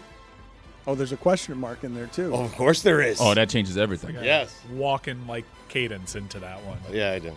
But a dash. I didn't have it being a dash. That's the way I do it. Yeah. College football. I'm not calling it the 2-minute timeout. It's the 2-minute warning. Stop trying to make me say what you want me to say. Stop trying to make it a thing. It's not a thing. Yeah. It's already there. Yeah. It's called the 2-minute warning. I'm an idiot that was screaming, "Get out of bounds!" Yeah. Having forgot that rule was in place. Yep. I lost a preseason bet, Cowboys money line. I wanted to be mad at Trey Lance, but I have only myself to blame. I bet a money line preseason. I want to yell at Trey Lance. I do. Dak Prescott. That is such a great observation by you. Should write these. I mean, it was pretty funny to have Trey Lance go out there and throw the ball 50 times and all of a sudden Dallas to realize, oh, we don't have another answer if Dak gets hurt. Stugotz, who doesn't actually write his own observations, I says do. you should write some. I write them all. Keep an eye on Travion Williams. That's mine. Regardless of what part of the spa I'm in, I always feel the need to whisper.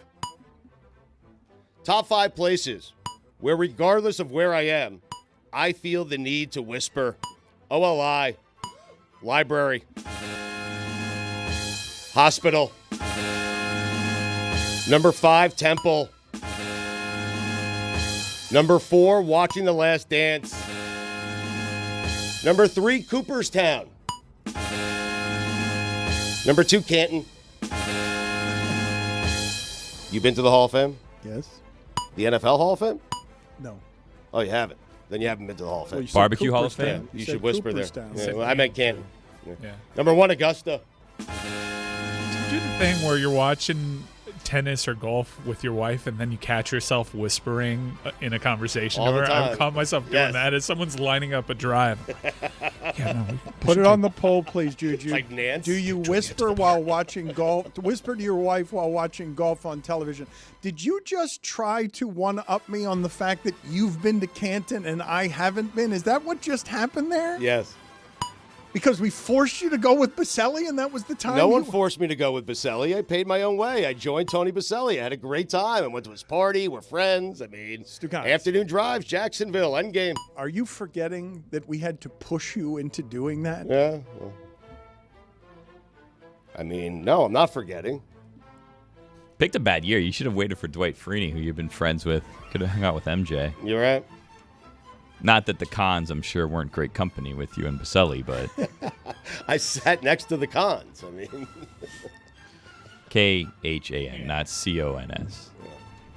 there were 3 Cons then. You were one of them. Hey. There's another Nakua. He's on the Saints. Samson Nakua. Couple of Nakuas cutting it up. Fanatics lawsuit is going after Marvin Harrison Jr.'s father. Fanatics, listen to me. Please, I care about you. No. Be careful. Be very careful. The most dangerous of games. No. Are we at the point where he's now Marvin Harrison Jr.'s father and not Marvin Harrison? Yes. We shouldn't be saying that name out loud. Please stop saying that name out loud. Matt Breida, back with the Niners. The Marlins are calling up Griffin Conine, son of Jeff Conine, Mr. Marlin. How about that? Make you feel old? Huh? Mr. Marlin, I'm with Chris Cody. Never in the history of team nicknames has there been a player more average as the nickname holder than Mr. Marlin, Jeff Conine, who I believe played for 7 teams. Not exactly Mr. Cub. I mean, Not exactly. How many teams did Jeff Conine play for? I think it's the Orioles and the Mets twice, and the Marlins twice. 11 Chargers got stuck on an elevator for hours. I wouldn't put it past Jim Harbaugh to stage an elevator getting stuck in the building. Jim Harbaugh says he wished he could have got stuck on the elevator with the players. I believe him. The quotes were so good, Stugotz. They were so ridiculous. Quote, Justin Herbert's a leader. He was a rock. He kept everyone calm. Everyone kept their poise. You get in those situations, and it's a test of wills. He loves a test of wills. He does. Jim Harbaugh would schedule adversity into his day for the hell of it. Speaking of hell, Art Briles.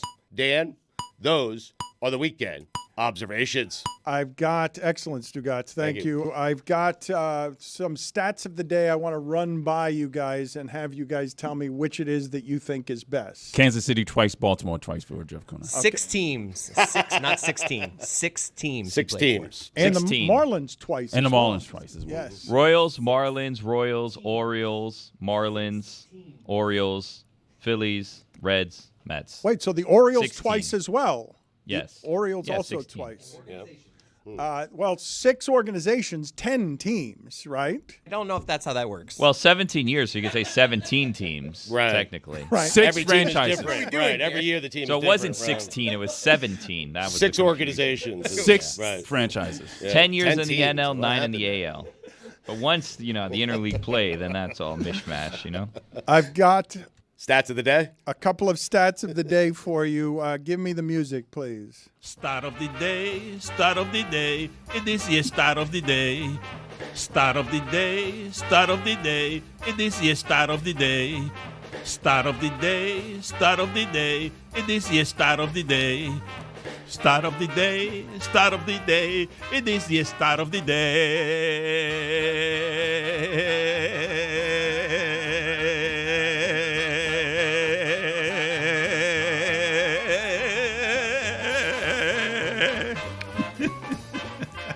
You tell me, Stugotz, which of these two you think is better. Okay. This is from my good friend Barry McCockiner. LeBron James averaged 27.2 points per game when Frank Gore entered the league. He averaged 25.7 points per game when Frank Gore's son entered the league. That's one stat. The other stat, I don't know if you saw what Shohei Ohtani, you mentioned during your weekend observations that Shohei Ohtani is the biggest star in the sport. Mm-hmm. Did you see how he got to 40-40 over the weekend? No. So he gets to 40-40 25 games faster than any player in the history of the sport, okay? He gets to 40-40. He's got a legitimate chance at 50-50 the way that he plays.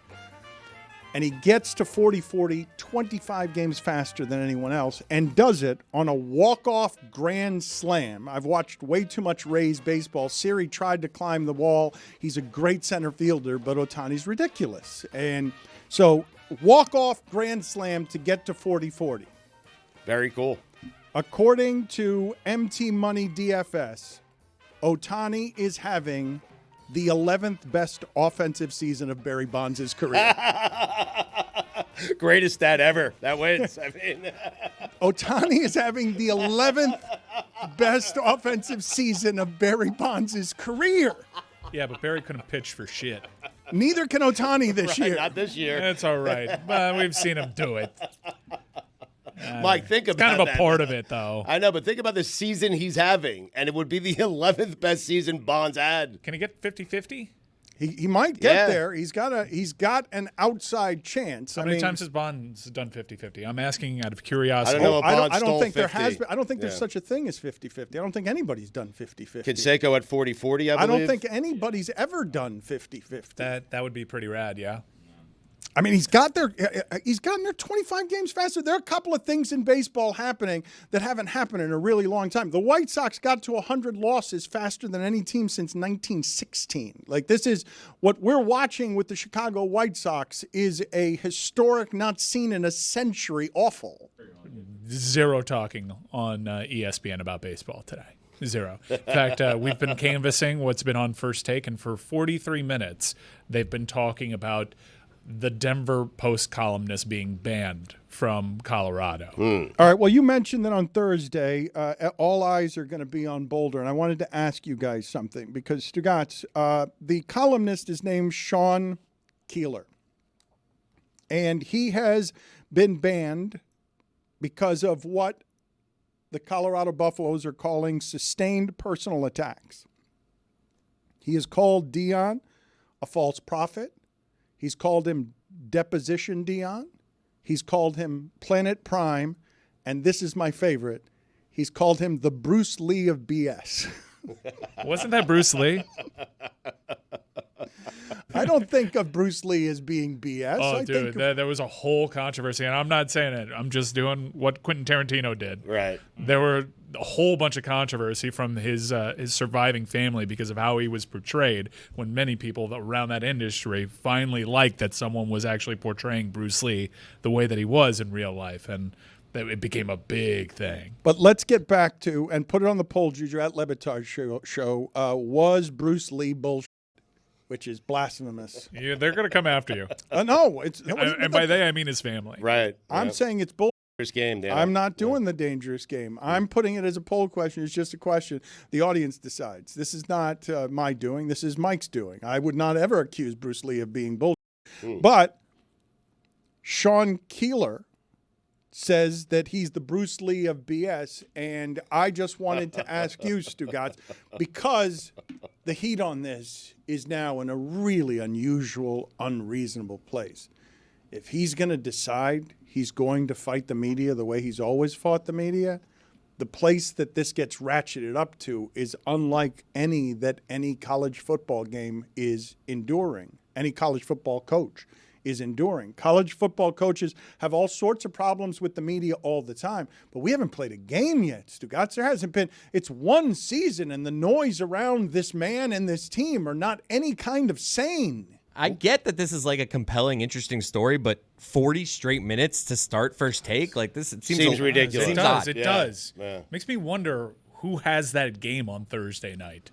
Ooh. Yeah, when you say that's ridiculous, I remember that you guys remember. I don't know if this got a lot of traction. It's ESPN. They have the rights. Chris Carter recently said that he wanted to punch Skip Bayless in the face and told him during a segment not to ever disrespect me that way again because they were talking so much Tebow. And Skip Bayless said to Chris Carter, when Chris Carter said, if throwing a football is important for a quarterback, Tim Tebow is not a professional quarterback. And Skip Bayless said to him, that's why you never won a Super Bowl. What? That's yes, but the reason I bring it up is because they're going to cover Deion the way they covered Tebow. It's the easiest thing in the world. 40 minutes of Deion. You know what's the only thing wrong with 40 minutes of Deion? That's not 50 minutes of Deion. Like they will eat up all of that, and it will be trafficking in whatever the sports fan will argue about because they'll prep up the game for 3 days from now. They'll get to 50 minutes. It'll be interesting. I wish I was actually hearing this conversation, though, because Stephen A. and Shannon Sharp, they have the relationships with Deion. In fact, Stephen A. was actually speaking for Deion as to why the last time he had a press conference interaction that didn't land the right way, he was kind of speaking for him, even though there were other journalists that were saying that are also close to Deion saying something totally different. The one who got put on the blogs was Stephen A. speaking for Deion Sanders. So it's a curious spot that they're in, but right now they're feeding the machine because they are the machine. I don't know what they're saying either, but I am willing to bet I'd place money on what I'm about to say, which is in those 40 minutes of all the things they're talking about, one of them is not an assistant coach going to ask Saudi Arabia for money for NIL. Stugotz, making this an even more exciting and action-packed time than it feels like for sports fans because football is here and there's just a lot going on. You're about to be bombarded with stimuli. One of our favorite times of the year is when we get to go over the past year and remember nostalgically all the things that went wrong and all the awards to give out. There are usually a lot of them to give out in our Sueys, and your category, the one that I think of when I think of you, is dismissals. Like right, that, yes. That is the Stugotz honorary category. I think it's the best one. Like, I expect you always to win this category. Right. I expect myself to win the category every year, but I am told that Billy Gill had a hell of a year. I mean, that's all I'm concerned. Let's not sleep on Stugotz. He still brings it in this category, but I would say if there's someone else coming for his throne, it was Billy this year. Billy, how do you feel about being a challenger in this category? Do you think you can knock him off? So proud of him. Not great, to be honest with you. All right. Questioning some who's the choices. voice? Let's find out together who the voice of the Sueys is this year.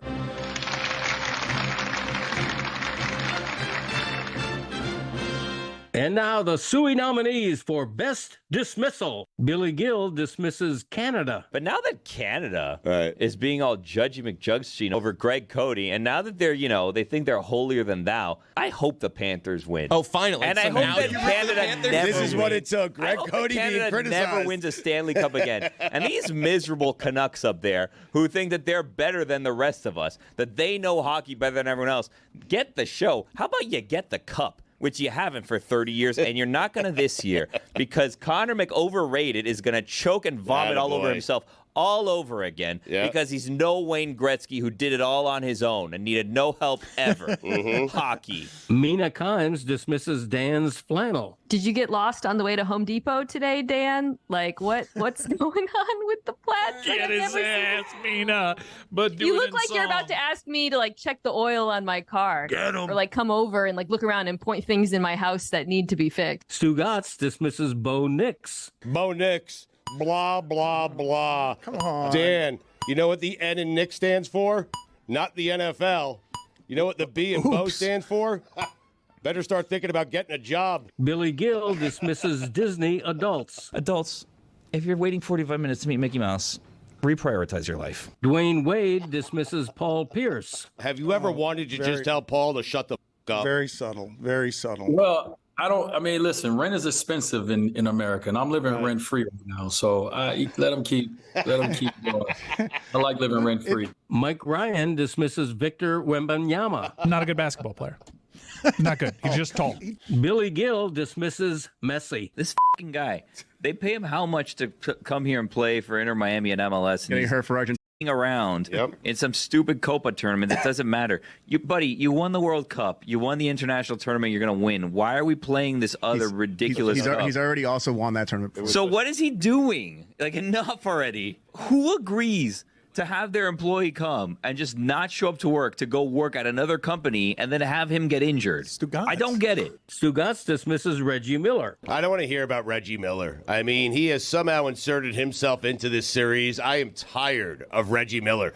Reggie Miller was 9-33 for his career on the road against the Knicks.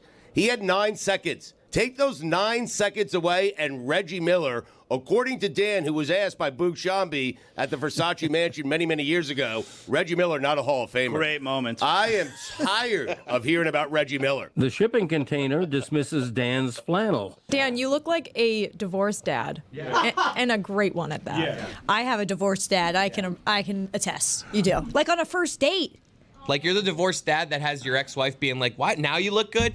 Now you're putting it together?" Yeah. Where was this effort when we were together? What's your gambit? Guess what? Dollaritas are back. Billy Gill dismisses Mets groundskeepers. It's the groundskeepers. Don't get me started on them. I don't know what they're doing. They don't seem to care about their jobs. They're like, the season's over, and they're just playing around. I don't know if you saw what happened last night. Last night there was a 3-hour rain delay. At one point, the groundskeepers were taking group photos on the field instead of keeping the ground or whatever it is that they do. Like, I don't know why they were taking group pictures. They were laughing about, they were removing the tarp, making puddles in the outfield, not the puddles that we've wanted in the outfield to make the game more fun, the puddles that cause games to not continue. They've just been an absolute disaster, this groundskeeper team. I don't get me started on them. Greg Cody dismisses Michael Phelps. Due respect to Michael Phelps. Oh, boy. Can you be the #1 professional athlete of your century when people only give a shit about you 2 weeks once every 4 years? Billy Gill dismisses whales. If the whales want to continue to exist on this world, they will stop f***ing with human beings. I'm telling you that right now, okay? There's not a human world under the water. There's a sea world on Earth because we capture the whales and then we put them in tanks. If we wanted to end the whales, we would end the whales, so they need to stand down. Dominique Foxworth dismisses his son's dap. I took my son to the barbershop to get a haircut, and my man gave out some limp dap. Oh, no. Damn.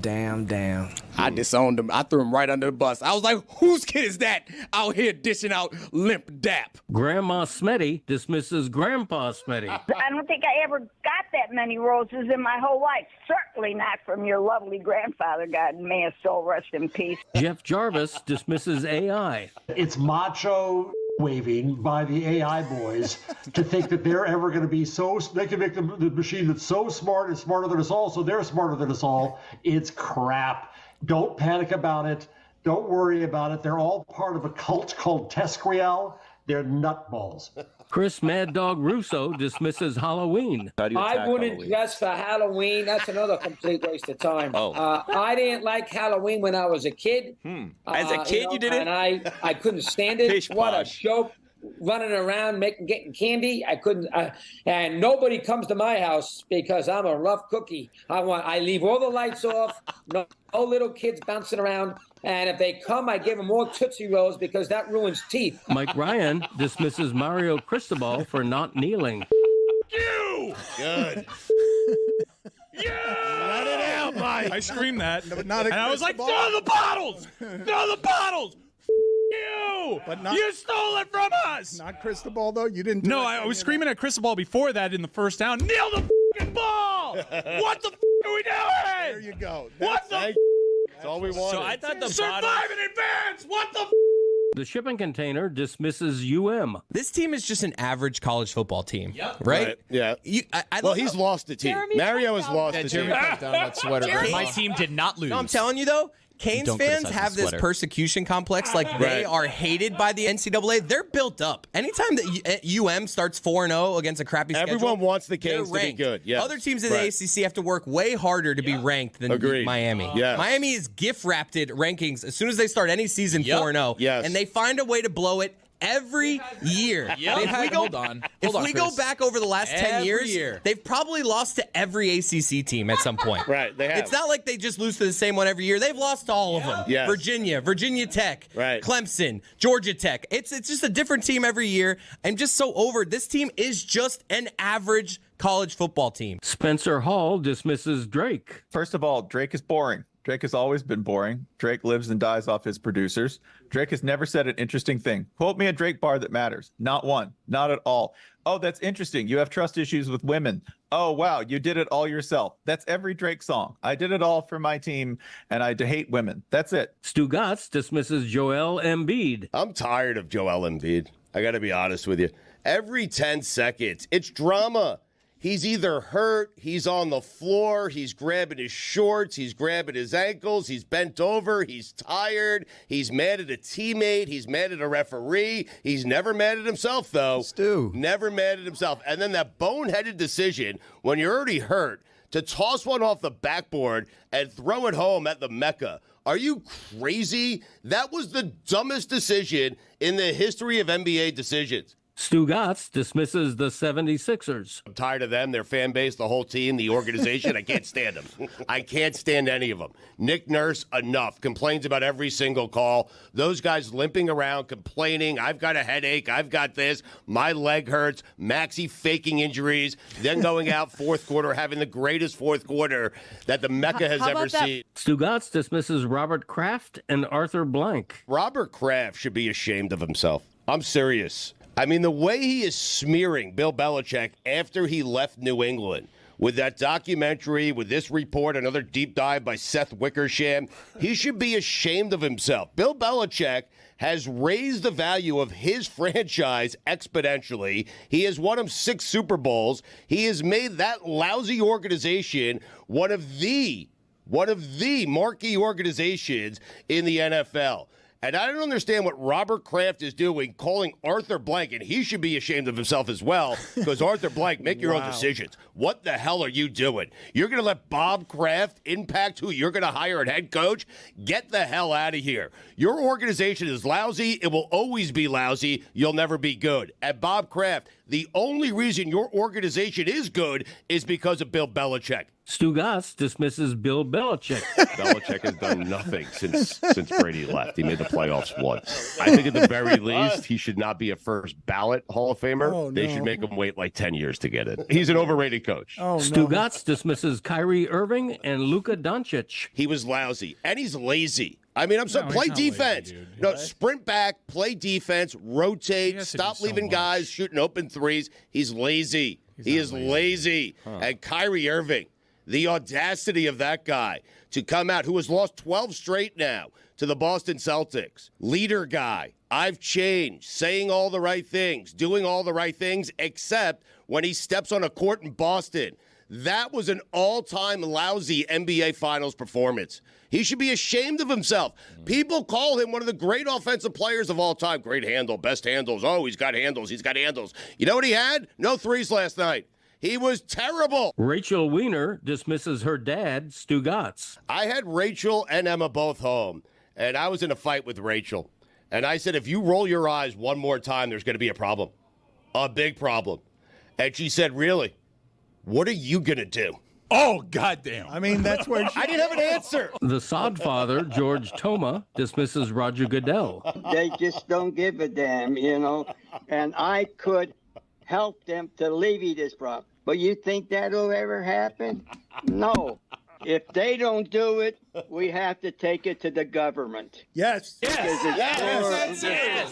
We have to take it to the government because of the poor playing conditions, and they don't give a damn. For Cooper Cup.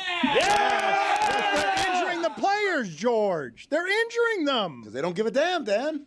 The only one that's going to do them is George P. Toma having a meeting. And if they don't listen, we go to the government. Billy Gill dismisses the Knicks. Your team choked, Right. okay? Oh, I like, know. you guys I know. had this, I'm aware. and you choked, and you were embarrassed on your home court. I was. And you're giving them a standing ovation, when in reality, they deserve to be booed off the court for that performance. Especially Brunson. That was loser mentality by those fans saying, we're so proud, we're so happy. No, you guys got punked. Mike Ryan dismisses Jason Tatum. That dude was a coward. That dude was a coward. Don't tell me the aggregated 10 points and let that be the headline. That dude disappeared. He was chicken personified on that court. Get out of here.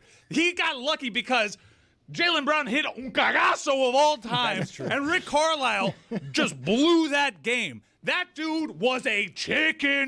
Mike Johnson dismisses Greg Cody. This is Mick ridiculous. Absolutely. Listen, I'm all about clickbait, reader engagement, pandering to the home crowd. I get that. But like, if you know anything about hockey, and I'm assuming Greg might. Stugotz dismisses Shohei Ohtani. Shohei Ohtani is overrated. He has had one 100 RBI season. One. He has never taken his team to the playoffs.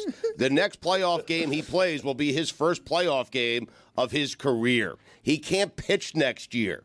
$700 million seems like a lot of money for a guy who's 29 years old and had one 100 RBI season and couldn't make it to the playoffs with Mike Trout. He's overrated. Stugotz dismisses the Kansas City Chiefs. Dan, this time of year, everyone talks about teams they don't want to see come playoff time. I want to talk about a team that I actually want to see come playoff time. Oh, no. I want to see the Chiefs. I want Patrick Mahomes strolling into my stadium with max confidence.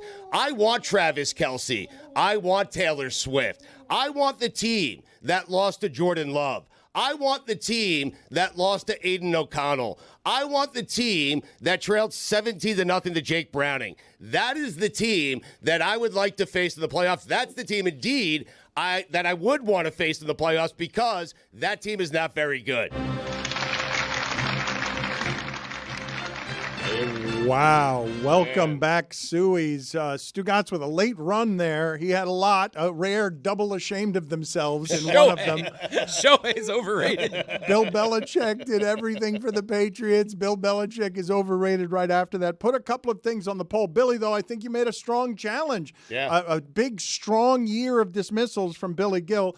Put these on the poll, please. Do groundskeepers keep the ground at Le Batard Show? And also put on the poll, do Tootsie Rolls ruin your teeth? Mad Dog says he doesn't do Halloween. I don't know if you guys saw this story. Did you guys see that Snoop Dogg, in order to avoid all of the pictures that the parents want when he takes his grandkids to birthday parties, Snoop Dogg admits to wearing full-on costumes where he's not recognized as Snoop Dogg. So Grandpa goes to the grandkids' birthday parties, but is in such a costume that no one recognizes that Snoop Dogg is at the party because he doesn't want to be bothered by the parents. And over there, Barney's smoking a joint. It's a little odd. I imagine, right? Because it'd be hard for him to just do it with makeup. So it's got to be like he's in a mascot's costume of some sort. And you understand the mascot Barney does smell like marijuana. At a certain point, though, you have to, like, the guy's doing 5 hours of makeup to avoid 6 photos. Like, what are we doing? I don't think it's 5 hours of makeup. I think it's Chris's idea. I don't know exactly, but I think he is just hiding inside some sort of thing where you can't tell at all that it's him. It's not makeup. It's a costume. It's a bit of a uniform. Also, there's a lot of confidence in word not leaking out that Snoop Dogg's that person's grandfather. That's just like a weird conversation. Didn't you tell me that was Snoop Dogg's You could mess with grandkid? your friend. You go up to your kid like, guess who Barney is? Well, it's not just that you can mess with your friend. It's that if you then know that Snoop Dogg is there, all you get is a picture with Barney. And then you tell people, look, I took a selfie with Snoop Dogg. No, you didn't. It was just a Barney costume that smelled like marijuana. It's like, look, I know I've had a few beers, but Barney spoke and he sounded just like Snoop Dogg. Stugotz, I would be remiss if I did not tell you something that is happening tonight because the Boston Red Sox don't have anything to play for, and Cora is interested in making some magic. Are you guys aware of this story? Because it's a really fun one. It's never happened in the history of the sport, and people like Tim Kirkshin and Mike Schur just love the details on this story because of how ridiculous it is. The Blue Jays and the Red Sox played a suspended game. And in the time since the suspended game, which needs to be replayed tonight, Billy, do you know this story? I do. Okay, because it's just... We were debating whether or not the Red Sox were out of it. Yeah. 4.5 They're back. not out of it. They're They're 4.5 back in the wild card. Yeah, Make a little run. Yeah. Little push. I was doing the same thing. Thank Okay, you. Yeah. I mean, I don't think they're good enough, but okay. They fair can catch the enough. Twinkies 4.5. or the Royals. I know, but it's just Yeah. cheating because the wild card is such a bogus thing. Like, they're What? not as good as the It was good for Orioles and baseball. the Costas. Yankees. Yeah. Agreed. It is good for baseball, and I love the wild card. But to say they're in wild card contention and to say they're good, those aren't synonyms. What do you think of Scott Service being dismissed?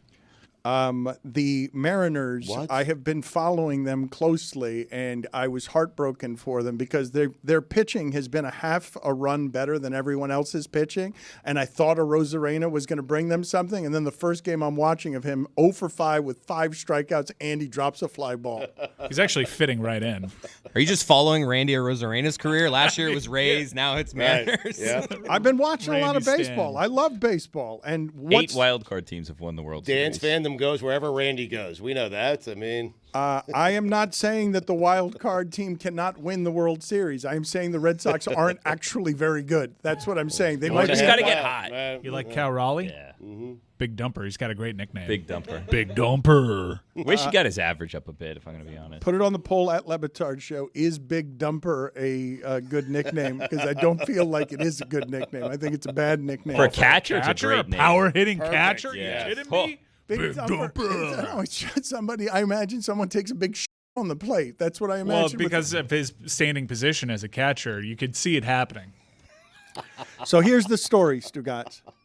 Danny Jensen, because the suspended game he was playing for the Blue Jays and because tonight he will play for the Red Sox, it's not merely that he will become the first player to play for both teams in a game in Major League history, but because he's the catcher, and I don't know if you guys know this part, and because he was up to bat when the last game was suspended and he had an 0-1 count, he is going to catch the ball for what began as his at-bat. what? He is going to be the catcher on an at-bat that began as his, but the pinch hitter, unfortunately, will inherit it because it was only 1 strike. If it were 2 strikes on it, then it would be Danny Jensen's at-bat, where he'd be the great all-time riddle of how, explain to me how it is that there was once a catcher who caught his own at-bat. That's amazing. Right? It's amazing. Catching his own at-bats. I mean, it's worth watching. I don't feel like Roy is finding this as interesting as the rest of us are. I don't think that Chris Cody is finding this as interesting. As a baseball oddity, I don't think that that these guys are finding it as interesting as I do. So if he had 2 strikes and this pinch hitter struck out, would that strikeout be charged to Danny Jensen? It's yes, the way, and I didn't know this before reading this story. This was not a rule that I was familiar with, but because Danny Jensen only had 1 strike, the at-bat is not his. But once you get to 2 strikes in at-bat, you've done more than half of the at-bat, and You own the at-bats? Therefore, the at-bat is yours. Well, no, because if a home run happens, he doesn't get credit for the home run.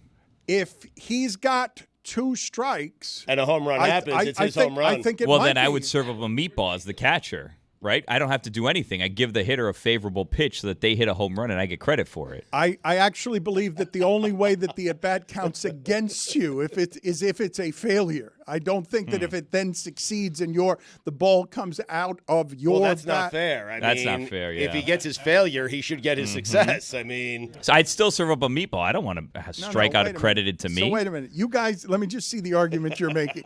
You're saying, Let us see it too. let me see what you're saying here. okay. So Danny Jensen goes 0-2. Right. He owns the at-bat. He owns the Yes. AB. And then someone hits a home run. You want me to give that home run to Danny Jensen? All he contributed to the at-bat was the 2 strikes. It's his at-bat. Yeah, if he gets the strikeout, he should get the home run. Right. No, because Why? Because he's responsible for the two-thirds, majority of the right. failure. I get it. Right. Not that he's not Well, responsible if he's for calling the the majority pitch, of the success. Not if he's Right. calling the pitch. He Yes. could be responsible for the success as well. The old number one. Exactly right. Yeah. You tell the pinch hitter, hey, right here, right down the pipe. Yeah. You guys Little aren't speed off. interested in baseball. Cheddar. We've got the legitimate chance that a bunch of shit is going to be decided the last weekend of the season, like that everything has stakes on it the last week of the season. That's why the wild card is a great addition. Can you imagine that once upon a time only 2 teams from each league made it? Crazy. It's hard to imagine Crazy. how unfair that Yes. is. Like you could win 100 games and not make it to the playoffs. Too bad. They went straight to the ALCS and the NLCS. That was the thing. They Yes. they didn't have multiple divisions. But you guys aren't interested in baseball, Mike. am. You were following the Mariners for a while. They just can't hit at all. They've got great pitching and they cannot hit. They cannot hit. But if you would have told me, hey, the first career postseason touchdown pass of Marcus Mariota's career was to Marcus Mariota, I would have been more in because football. The thing that's happened with the Mariners, Stugotz, they've coughed up a 10-game lead in 51 games. Stroh's got good though. The Stros They got did, the Stros got good after started like 7-19 or something. But what's happened that's super interesting there is not since the '69 Mets has a team gone from 10 up to 5 back this quickly, and it's just because they can't hit at all. On 8 occasions, a team has won 100 games and missed the playoffs. Well, that wouldn't happen this year. No, like never. it'll never happen again with these rules. So many sports going on. Some people have to decide, where do they get their tickets? Do I get baseball tickets? Do I get football tickets? I'm going to a sold-out football game this weekend in the Swamp. Guess where I'm going? Where? Game Time. That's right. Game Time, the Game Time app. Do yourself a favor, create an account, use a promo code Dan. I had an interaction with a fan on the train today. He was saying, man, I wanted tickets, but they were so expensive. I told him legitimately in person, promo code Dan on the Game Time app. He thanked me. And he said, I've already done that because you're so good at these reads. I was like, all right, well, maybe get your wife to sign up for an account. That's a cool way. On She's the never train, used on the promo train, code someone Dan. Came saw up you. asking, soliciting strangers. Where do I get No, tickets? he was wearing a You Can't Get the Show shirt underneath, which is my favorite way to approach me in public. Terms apply, last minute tickets, lowest price, guaranteed, Game Time. Mike, have you forgotten what this is called? It's not You Can't Get the Show, Mike. It's not You Can't Get big the fine, Show. man. The Adnan's first. The show is not available to you. You With can't get Greg the show. It's you No, he was don't he get was the saying show. like, where are you guys now? I was like, oh, you can't get the show, depending on whether or not you have a Samsung Smart TV. Kick, save, and a butte. You don't get the show. I suppose that we should start getting used to the idea that football's going to come in and knock out all of the weekend's sports news. But before we get to the full sprint of whatever football is in that realm, I did just want to stop for a second and celebrate, if I can use that word, that Chris Bosh was back on a basketball court as part of loving Goran Dragic and everything that Goran Dragic represented to the NBA, because Goran Dragic is an athlete. Super confusing to me how he can be that successful at that size. One of the more confusing basketball players of my lifetime, to see him be that good, that savvy, and to have so much love around him because of the kind of teammate that he was, that Chris Bosh would play for the first time since February 9th, 2016, that Jokic would show up, that so many people would show up for his retirement game, because in some ways he's a pioneer for those guys from a different place that get to believe that they can be in the NBA because they saw Goran Dragic do it. It was really nice, although a little bit bittersweet, to see that Chris Bosh was back out there, because Chris Bosh, Stugotz, could still be good today. He hasn't played since February 9th, 2016, and it was sort of heartbreaking, everything that happened there. But Chris Bosh could still play at this age in today's NBA, especially how it's changed. I think it's a cool story that Bosh is back on a basketball court for the first time. I think congratulations. It's worthy of that moment. You know, you're congratulating him. I do wonder, as you're telling the story, if Goran Dragic is deserving of a retirement game. Come on. It is I'm just saying. Wow. Like, I didn't have that on my bingo card of like, man, when this guy retirement retires, game? they're going to have a whole game around this guy. It's in Slovenia. It's nice for Chris Bosh, but he's 40. He could not play in the NBA today. Oh, He's just up there. shooting jumpers? Yeah, but at 40 years old At now. 40, no. Yeah, there were plenty of gifted jumpers that retired. LeBron is still playing LeBron- out there. LeBron is in a whole LeBron is different- LeBron. Chris different Bosh is thing. Chris Yes, Bosh. Like yeah, Dirk yeah. was a better comp. Like once guys of that era started approaching that, I guess Dirk could be the last guy on a bench if they said, "Hey, you just camp out there and make corners," but they want something. You more don't for think themselves. that Chris Bosh could give an NBA team what Nicholas Batum was giving people last year? No, I can't. I can't possibly believe that at 40. It's just a strange thing, but I do think he would have been good like 3 years ago. The thing that I wanted to mention about it, though, Stugotz, when you say it's a good thing, it wasn't just a good thing. It was bittersweet to me to watch it because you're celebrating that he's able to run up and down a court, but you're also realizing this person got 6 prime years stolen from him in a way that really had to hurt when he's a Hall of Famer. And he would have been for at least 6 of those years. If you don't want to give me all 8, at least 6 of those years, he could have absolutely played at a high level. 1,000%. And the way that the game evolved, which he was actually a part of that evolution, his game would have aged quite well. He was still really good defensively. I think the lateral movement might have gone in. Keep in mind, 6 full seasons of the body wearing down. Like those bigger guys tend to depreciate a little bit quicker. But yes, absolutely. Especially when he went out with the blood clots, Miami was really well positioned. They had just made that trade for Goran Dragic, and there were all sorts of questions out there about David Blatt's Cleveland Cavs. They could have kept the thing going without ever actually having to rebuild it, and the clots got in the way. I'm just saying, Goran with a retirement game, that seems like a little bit much. Like David Lee was a better player. He didn't get a retirement game. He just retired. I mean, I don't think that's right. What do you mean? David Lee was a better player. Double machine. Yeah, David Lee was nice. Yeah. So was Goran in his day. Goran was quite nice. But like year 5 into his career, were you saying to yourself, "Man, one day, what are you guys they're gonna doing gather in around his for his country?" game? I mean, yeah, like David Lee could have had like a game in St. Louis, Missouri, he in like could've- a high school gym or whatever. They would honor him in Gainesville, and we wouldn't think anything of it. Like this is him exactly. being honored in his home country. He was a huge, the biggest basketball star up until that point that country had pumped out. Stugotz, at the risk of alienating the audio audience, I simply want to show you some video of a performance I have never before seen in the history of music. There are a couple of music items that I wanted to get to today that I haven't had time to get to. The reunion of Oasis is something I did not see coming because those brothers really hate each other in a way that is super strange and wonderful. But the thing that I wanted to show you was Pink at Gillette Stadium. She is performing in front of a really large crowd, and she is basically being spun by high wire, like through an arena in a way that I have never seen before. I've never seen a famous person.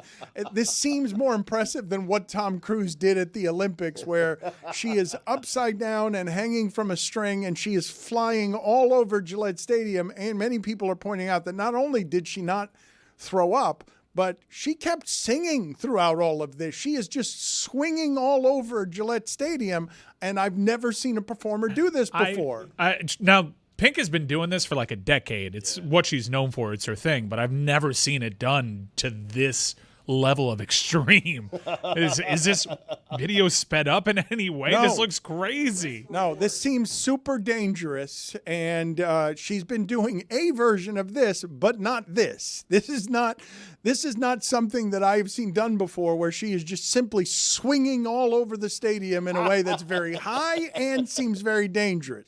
Now, that is a packed stadium. I want to show you what an empty baseball stadium looks like and how it is that an Oakland A's fan might end up with not 1, not 2, but 3 foul balls during a game because nobody cares about Oakland A's baseball. But no, you're painting this in a way that like there was just no one at the stadium, so he ran and got 3 different foul balls. No, he caught 3 foul balls in the air. Like this is insane, regardless of how many people are there.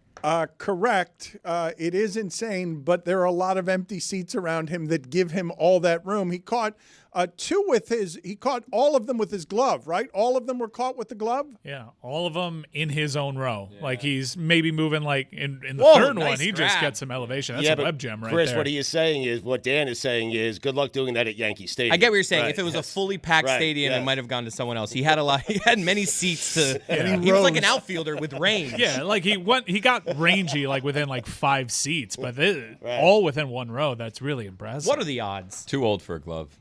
Oh, Lord. He has facial hair. Yeah, but if you're in a good foul ball area, I'm okay with a glove. It's not a lot of facial hair. That looks like a young Billy Gill, if I'm being honest. I still can't grow that much facial hair. I've seen people throughout. That is South Florida facial hair, if I've ever seen it right there. A young man, a young teenager from a Hispanic neighborhood. This A's thing is really sad, right? Which part? Just the fact that they're not going to be playing there anymore. I know the A's like turn off all the comments, any of their social posts when they try to hype up the final homestand. I just never thought that this was actually a day that would come, because when I was young, the Oakland A's were the marquee franchise. They were the most exciting team in baseball. They had the biggest stars, and I can't believe that we're talking about a day in which they're not going to be playing inside that crappy stadium, because that's also something that was around when I was very, very young, that exact stadium. That's the problem. Yeah.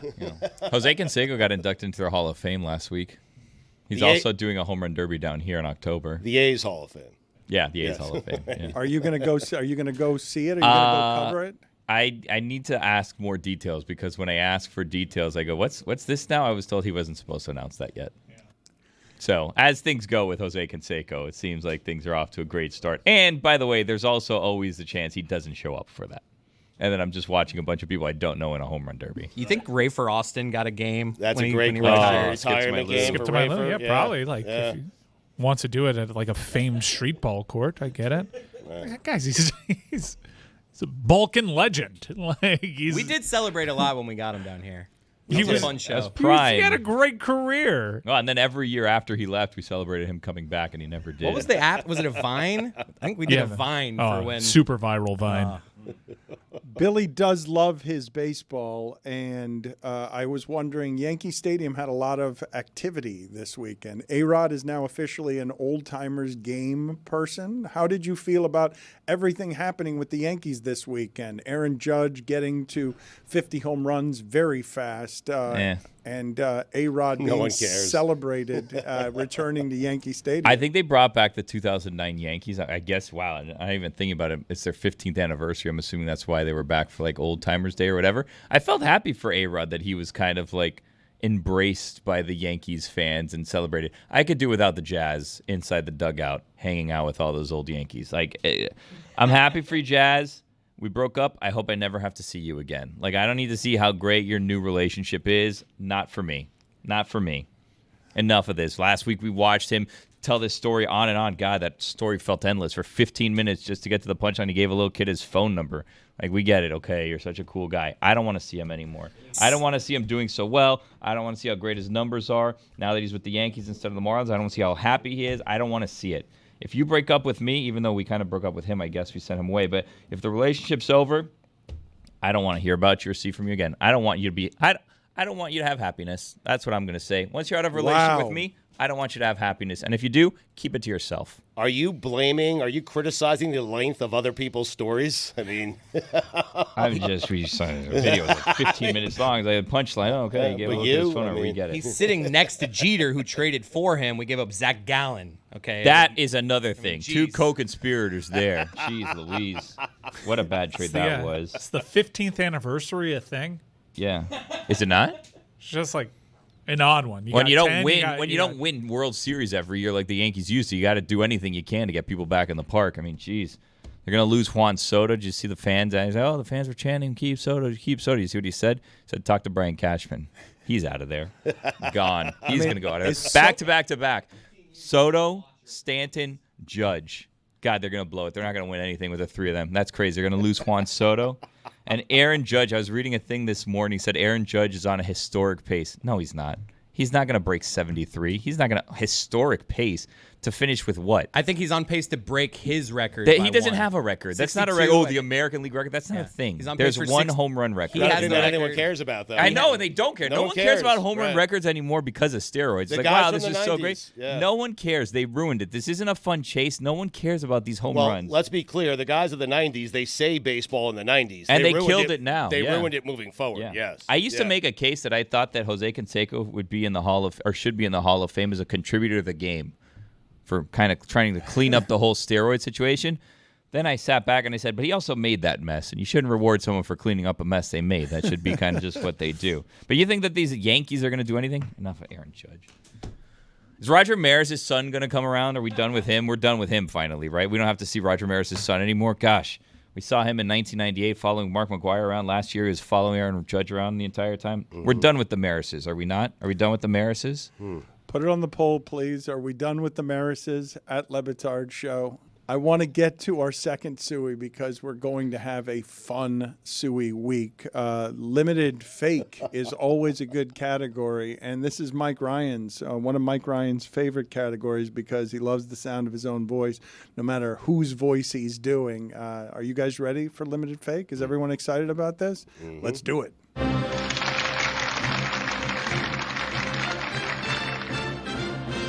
And now the Suey nominees for Best Limited Fake. Amin El Hassan's Limited Fake, Antonio Banderas. You may know me from my other role as Boots in Boots. Well, my fat friend, I find... Be careful. Chris Cody's Kermit the Frog. Kermit the Frog, yeah.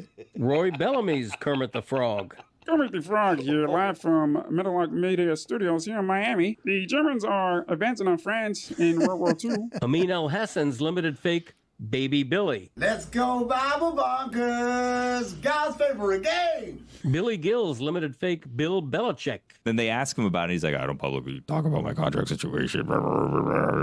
That was a good Belichick. Here's my dog. I like lacrosse. Juju Gotti's Limited Fake, Michael Caine. If you want to talk like Michael Caine, you simply talk slower. Charlotte Wilder's Limited Fake, Rudy Gobert. I am more like the odd guy from France that's winning a lot of awards. I trigger a lot of these guys. Amin El Hassan's Limited Fake, Liam Neeson. I don't know who you are.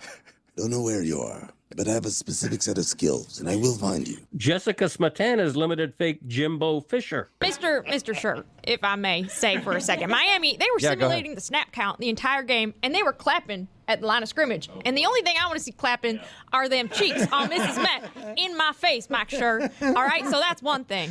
They're a bunch of cheaters, Dan. And you know who should be cheating? Mrs. Met on Mr. Met. And he can watch if he wants. Jeremy Tachet's Limited Fake, Buddy the Elf. Amin El Hassan's Limited Fake, Pompous Harvard Guy. Conan O'Brien, because he went to Harvard. And he wrote on The Simpsons and SNL. And he's got a podcast where he travels. Harvard's own Conan O'Brien. Chris Cody's Limited Fake, 5-year-old British boy. Woody Woodpecker, he's the best. Tony Kaladiud's Limited Fake, Axel Foley from Beverly Hills Cop. I'm going to fall for the banana in the tailpipe. Yeah. Roy Bellamy's Limited Fake, Tom Hanks from A League of Their Own. We're going to win. We're going to win. They're annoying. What an old reference. Mike Ryan's Limited Fake, Psyduck from Pokemon. Psy-yi-yi. Greg Cody's Limited Fake, Johnny Carson and Mickey Mouse. Not going to do it. And you know it. What?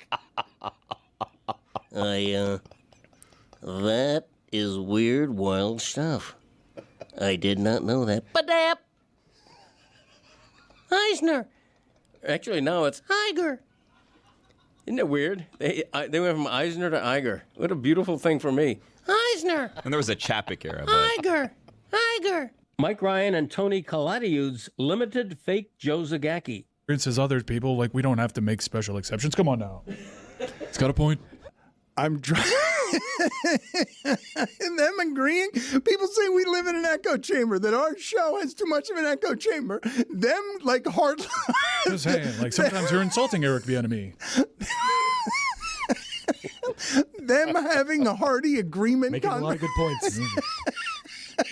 Mike Ryan's limited fake complicated legacy, Joe Zagacki. Don, that's what happens when you don't buy American. Manny Diaz, Mario Cristobal. Just saying. They were pretty good with Mark Richt. That complicated legacy Joe Zagacki editorial is brought to you by the Dan Le Batard Show sweepstakes, presented by Miller Lite. Open to legal U.S. residents. I'm going to repeat that one. Open to legal U.S. residents. Again, open to legal U.S. residents. Tony Kaladiud's limited fake complicated legacy, Joe Zagacki. To us residents. Oh, wow. That's pretty It's in there. It's better. You think I haven't been practicing? Oh. I didn't realize we had a substitute complicated legacy. Brought to you by Headquarter Toyota. 441 Powerline Road. Second down and 9.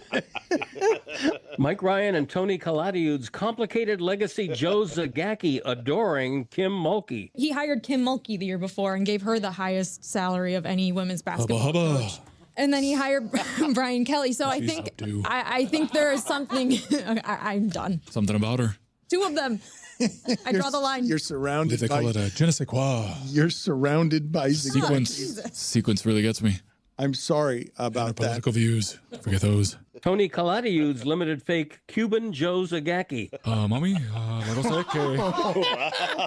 my God. Reel it back. Reel it back. Reel it back. Oh, my God. Reel it back. Yes. It's sensual, Zagacki. More. Oh, my God. He scared us all with his sensuality. Juju Gotti's limited fake Ajax snorter from Cheech and Chong. Jessica Smetana's limited fake dial-up internet. You know? What does it mean? So old. Jeremy Tachet's limited fake Winnie the Pooh. It sounds to me like everybody could use a hug because a hug is always the right size. All I have put in my body today is 3 cups of coffee and an entire cup of honey. Go to the penalty box. Don't let him fool you. He said in the break that he's jittery. Charlotte Wilder's limited fake Great British Bake Off contestant. I'm just so happy to be in the tent. Billy Gill's limited fake Taylor Vipolis. I gotta tell you something. Last thing I want to hear is a guy who hasn't watched the Yankees all season tell me to calm down. Greg Cody's limited fake Joe Biden. You know, sitting around the kitchen table in Scranton. See, that's good. My dad used to always say, Joey, if you're ever on a podcast, don't have nothing to say. You're going to come up with shit. See, that was the most believable part of the impression. Sitting around the kitchen table in Scranton. Chris Cody's limited fake Jeremy Schaap. I'm Jeremy Schaap, and today is ESPN Daily. Greg Cody's limited fake Harry Styles. You know, hello. This is I've got to perfect my British accent because when I go on stage as Harry Styles... Dan Le Batard's limited fake Adam Schefter. While there's nothing official and conversations are still ongoing. Was that a fake Schefter? Because it was pretty good. It was excellent. I feel like there's legs. Yeah. I tried at the beginning and then I lost confidence in it. Why? It was good. It was good. You got There's this. nothing official. Yeah, it's so and good. Conversations are still ongoing. It is trending towards Nick Sirianni remaining the head coach of the Eagles. Chris Cody and Mike Ryan's limited fake Flemmy Dan Le Batard. It's good timing. These don't sound like this anymore. I'm Dan. I know every animal's blood. I know every animal's blood. Chris Cody and Mike Ryan's limited fake Chad GPT. Just like Google it or whatever. I don't know, man. Chad GPT is a good character. He listens to you talk and just goes, man, that's crazy. Charlotte Wilder's limited fake old-timey baseball broadcaster. No, Dan. See, he's over here. He's Billy Two Legs. He's the fastest man we've ever seen in this sport. Mike Ryan's limited fake Pierce Brosnan in the film Dante's Peak. Put the town on alert. Tony Kaladiud's and Chris Cody's limited fake Trump and Biden. No one else here is willing to do a Trump or a Biden. That's not true, Dan. Okay, Tony, you can catch Man up. of 1,000 impersonations. That's not bad, man. Finally. Not terrible. Pretty good. Yours is terrible. You just got to get a little redder, a little pinker. You're right there, man. Yours is not. You're biting. What do you mean? Oh, his is good. That's Dan. actually not His bad. Is good. Not terrible. That's not terrible. We got to come together. A little southern little twang Bush. there. A little George Bush in that one.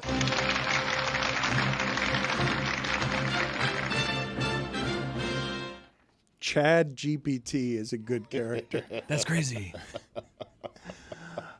I want to know where the voting is on this. Is it on Twitter or anywhere else other than Twitter? Because I'd like to know who wins these things. We're not very good. We're good at playing these things. We're not great at tabulating the results. We are going to tweet out and put it on Instagram. All of our socials. Check. We will put out the links to vote for both these categories.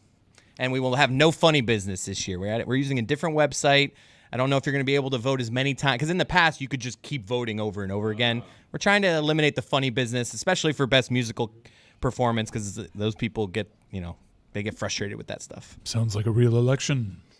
Stugotz, would you like to hear some Jameis Winston pregame during the preseason? Hell yeah. Two forms of ID, folks. They've lost 2 of them. All these games that he does this preseason speech in, but they're always good.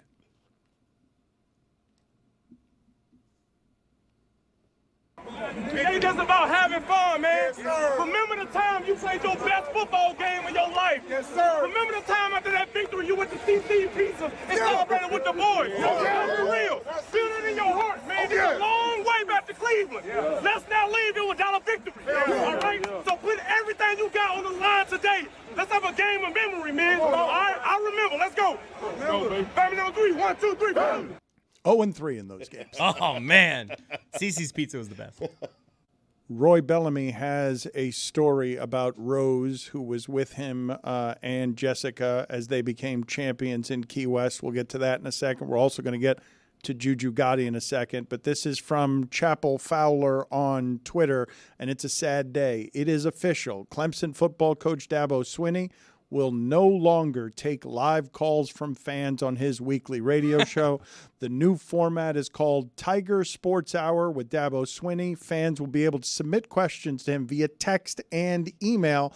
The first show is tonight at 8 o'clock on 1055 The Roar.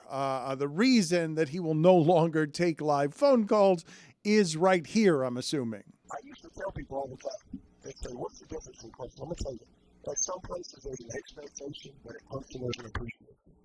And what's happened at Clemson is we've won so much that even when we used to be the fun in the winning, now even when you win, people like you complain and criticize the coaches and question everything. People like you, right? When I hired Tony Elliott to be the offensive coordinator who never called a play in his life, I'm sure you were critical then. Right? The 2 national championships. People like you who just love to destroy people with your comments. I'm sure you've never made any bad decisions. I'm sure you've lived a perfect life. I'm sure you've led a bunch of people. I'm sure you do your job. So to answer your question, I'm starting as the lowest paid coach in this freaking business. Right? And I'm where I am because I've worked my ass off every single day. And I ain't going to let some smart-ass kid get on this phone and create this stuff. So if you got a problem with it, I don't care. I work for the Board of Trustees, the President, and the AD. And if they're tired of me leading this program, all they got to do is let me know. I'll go somewhere else where there is an appreciation. Am I perfect? No. I'm far from it. And I am a man of faith. Absolutely. I'm 53 years old. And there ain't one thing in my life. I have been a part of failure many times, but there ain't one thing in my life that I ever failed at, Tyler. Never. That is not defensive at all. Before we get to Juju, Roy, what got left out in the championship run in Key West? I saw Rose in some of the videos, but Rose got very little credit earlier in the show when we were celebrating your championship in Key West. Well, Rose was behind the camera, and she was the field producer. And as I mentioned earlier, there was rain during the entire weekend, and she got a construction trash bag to help protect her stuff. And apparently the venue thought it was actual trash. So her personal belongings ended up getting thrown into a trash compactor, and she lost her wallet. Luckily, she didn't lose any Metalog Media equipment, but she lost her personal belongings. No, that's an enormous inconvenience that they treated as trash. Why is Juju Gotti smiling about this? Juju does not relish the suffering of others. Why does this make you laugh, Juju? You're muted, Juju. Sorry, I'm muted. Technology. I'm still learning it. Roy says she lost her personal belongings, but luckily she didn't lose any Meadowlark equipment that we could cover and insure probably. I think that's a bit goofy, but I'm not emotional about it. No, it's not goofy because that could have been a fireable situation for her. She could have lost her job as well. We probably wouldn't have doubling fired down. Roy, we would not have fired her. You're doubling down. Well, that's the story. I don't know what to tell you. I just think that we should show the same amount of. I think it's just as horrible that she lost her wallet as if she would have lost a piece of Meadowlark equipment. In my opinion, it's humble. Roy, you're the king. Well, I said unfortunately. The quote, unfortunately. So let me couch that. He's a champion today. He is a humbled champion, and he gets to say whatever he wants because he is King Roy. I don't believe that anybody would have been fired, though, and I am told here in my ear that Rose has lost Meadowlark Media equipment somehow without being fired. So congratulations to the champions, and congratulations to Rose for losing a bunch of things, both personal and company-based. Well, she can cancel her credit cards, and she can get a new driver's license. But she's okay. You know what? Rose is fine, and that's the important thing. She was not in the trash compactor, luckily. Yes, that is good. That is a positive thing. Juju, let's cover some of what it is that we went through on the show today. What did we get wrong? What did we get right? A lot of people have a lot to say about Stugotz's start college football in America / baseball not in China situation snafu that happened. I'm not sure that some of these people these comments don't need to be read, but light-skinned McQueen from Twitter says Stu doesn't even like sports anymore. He just wants to make takes and annoy people at this point. I mean, it's not too far off. That's it's in the realm of his sport is making takes and annoying people. That is what sport is to him. What else? Right. But him and Cody descending into we get to decide what America is just it's an evolution I did not have coming on this show from the woke echo chamber that Stugotz and Cody are going to be the ones. You know what? I'm going to bring xenophobia back, and also I'm going to make China and Japan the same place because I don't have to adapt my thinking to anybody. And also bring college football back here, play the second game over in Dublin. I mean, yes, he's just here to annoy people. What else you got, Juju? You know what? I had more on that category, but I feel like we nailed it already. We didn't get to Angel Reese versus Asia Wilson buzzer beater yesterday. Oh, my goodness. Asia hit the shot at the buzzer, giving the Las Vegas Aces a much-needed win after they dropped, I think, 3 in a row. Kennedy Carter, she hit a great shot with like 1 second to go, but just like Patrick Mahomes over there, Asia Wilson, too much time left on the clock. Also, Odyssey Sims and the Sparks, They getting their team together right now at a great time. They didn't get the win yesterday, but they're looking incredible. Salute to the Wings. Let me ask you something about this before you go on there, Juju. How much criticism was there of everything that broke down to allow Asia Wilson to get the ball under the basket on a buzzer beater, which is the one thing you simply cannot allow to happen in that situation? Like, if nothing else, cover that. Just make sure that doesn't happen, her right under the basket as time expires. How does that even happen without enormous criticism falling on the head of everybody involved? Right. I think we're still at the juncture where the loudest fans still aren't necessarily true fans of the sport.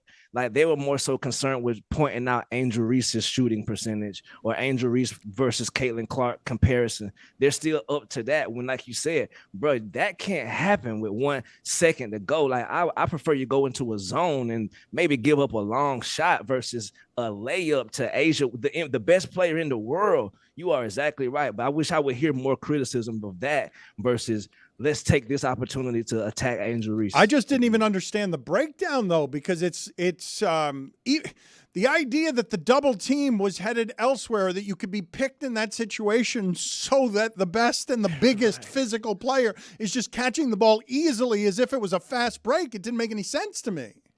Right. It's like the play worked up exactly how they drew it up in practice. Sometimes it happens like that in the game, and it's just that situation being a critical one, embarrassing on the coaching staff of that juncture. But they put up a game plan that was fantastic the entire game. Like they getting it together. You did me. They just made a big trade with Marina Mabry. They're gelling some of the pieces together. So I keep my faith in them still. I interrupted you though. Were you headed somewhere else on the WNBA? I'm not. I can stay here all day. You feel me? But stay tuned. During the WNBA playoffs, I'm gonna start bringing back the Alley Oop show to go live and just break down some of this stuff. I'll be itching to talk to W. So I would love to bring the audience in for the WNBA playoffs. This from Cloud Feet Creation on YouTube. He says, this year we bring people back or we strike as an audience. And I think I agree with him. It's been a little too long since I saw people. I know that he's got bigger things and fish to fry in the pit this year, but I think people needs to come back and just bless the microphone once or twice, bro. I have not gotten an explanation for why it is that people disappeared. I have asked Billy, I'm going to say half a dozen times where People is. People does what he wants, though. Well, Billy does too. And that's part of the problem, that Billy will not do whatever it is that others want done. And therefore, that's the way that ends up going. People vanishes and no one gets an explanation, as if he's been abducted by Billy. Yes, sir. And look, we love. Come back soon, people. Please, us fans of the show, we love you, bro. Please, back with welcome arms. No matter what happened with Cristobal, we're gonna forget it and keep it in. Doesn't even matter anymore. It's a new year, new day. Mike Ryan has a great partnership. Look, just come back, people, please. Yes. Do we have anything else, Juju, or is that all you got today? That's pretty much it for today, outside of glowing remarks on Jaelan Phillips' story, bro. Like, him showing that perseverance is an example to all of us, bro. Like you said, he said 30 minutes later after he got his injury, dog, I know that 30 minutes after, sometimes I go through stuff, I can't think of nothing but the negative and just thinking, oh, man, my life is going to be this now and this is the death sentence. So to hear someone in his situation not only talk it, but be about it and be an example for us, hats off to that brother, and a lot of good comments coming in on him as well. No mockery of Chris Cody this time. We'll have Dolphin interviews for you all week, and I'm hoping that Chris Cody has more embarrassing content. Just a terrible shirt choice by me. Like, every time I look at it, like, why are we going just the worst? Juju, thank you, sir. We will talk to you tomorrow. Thank you.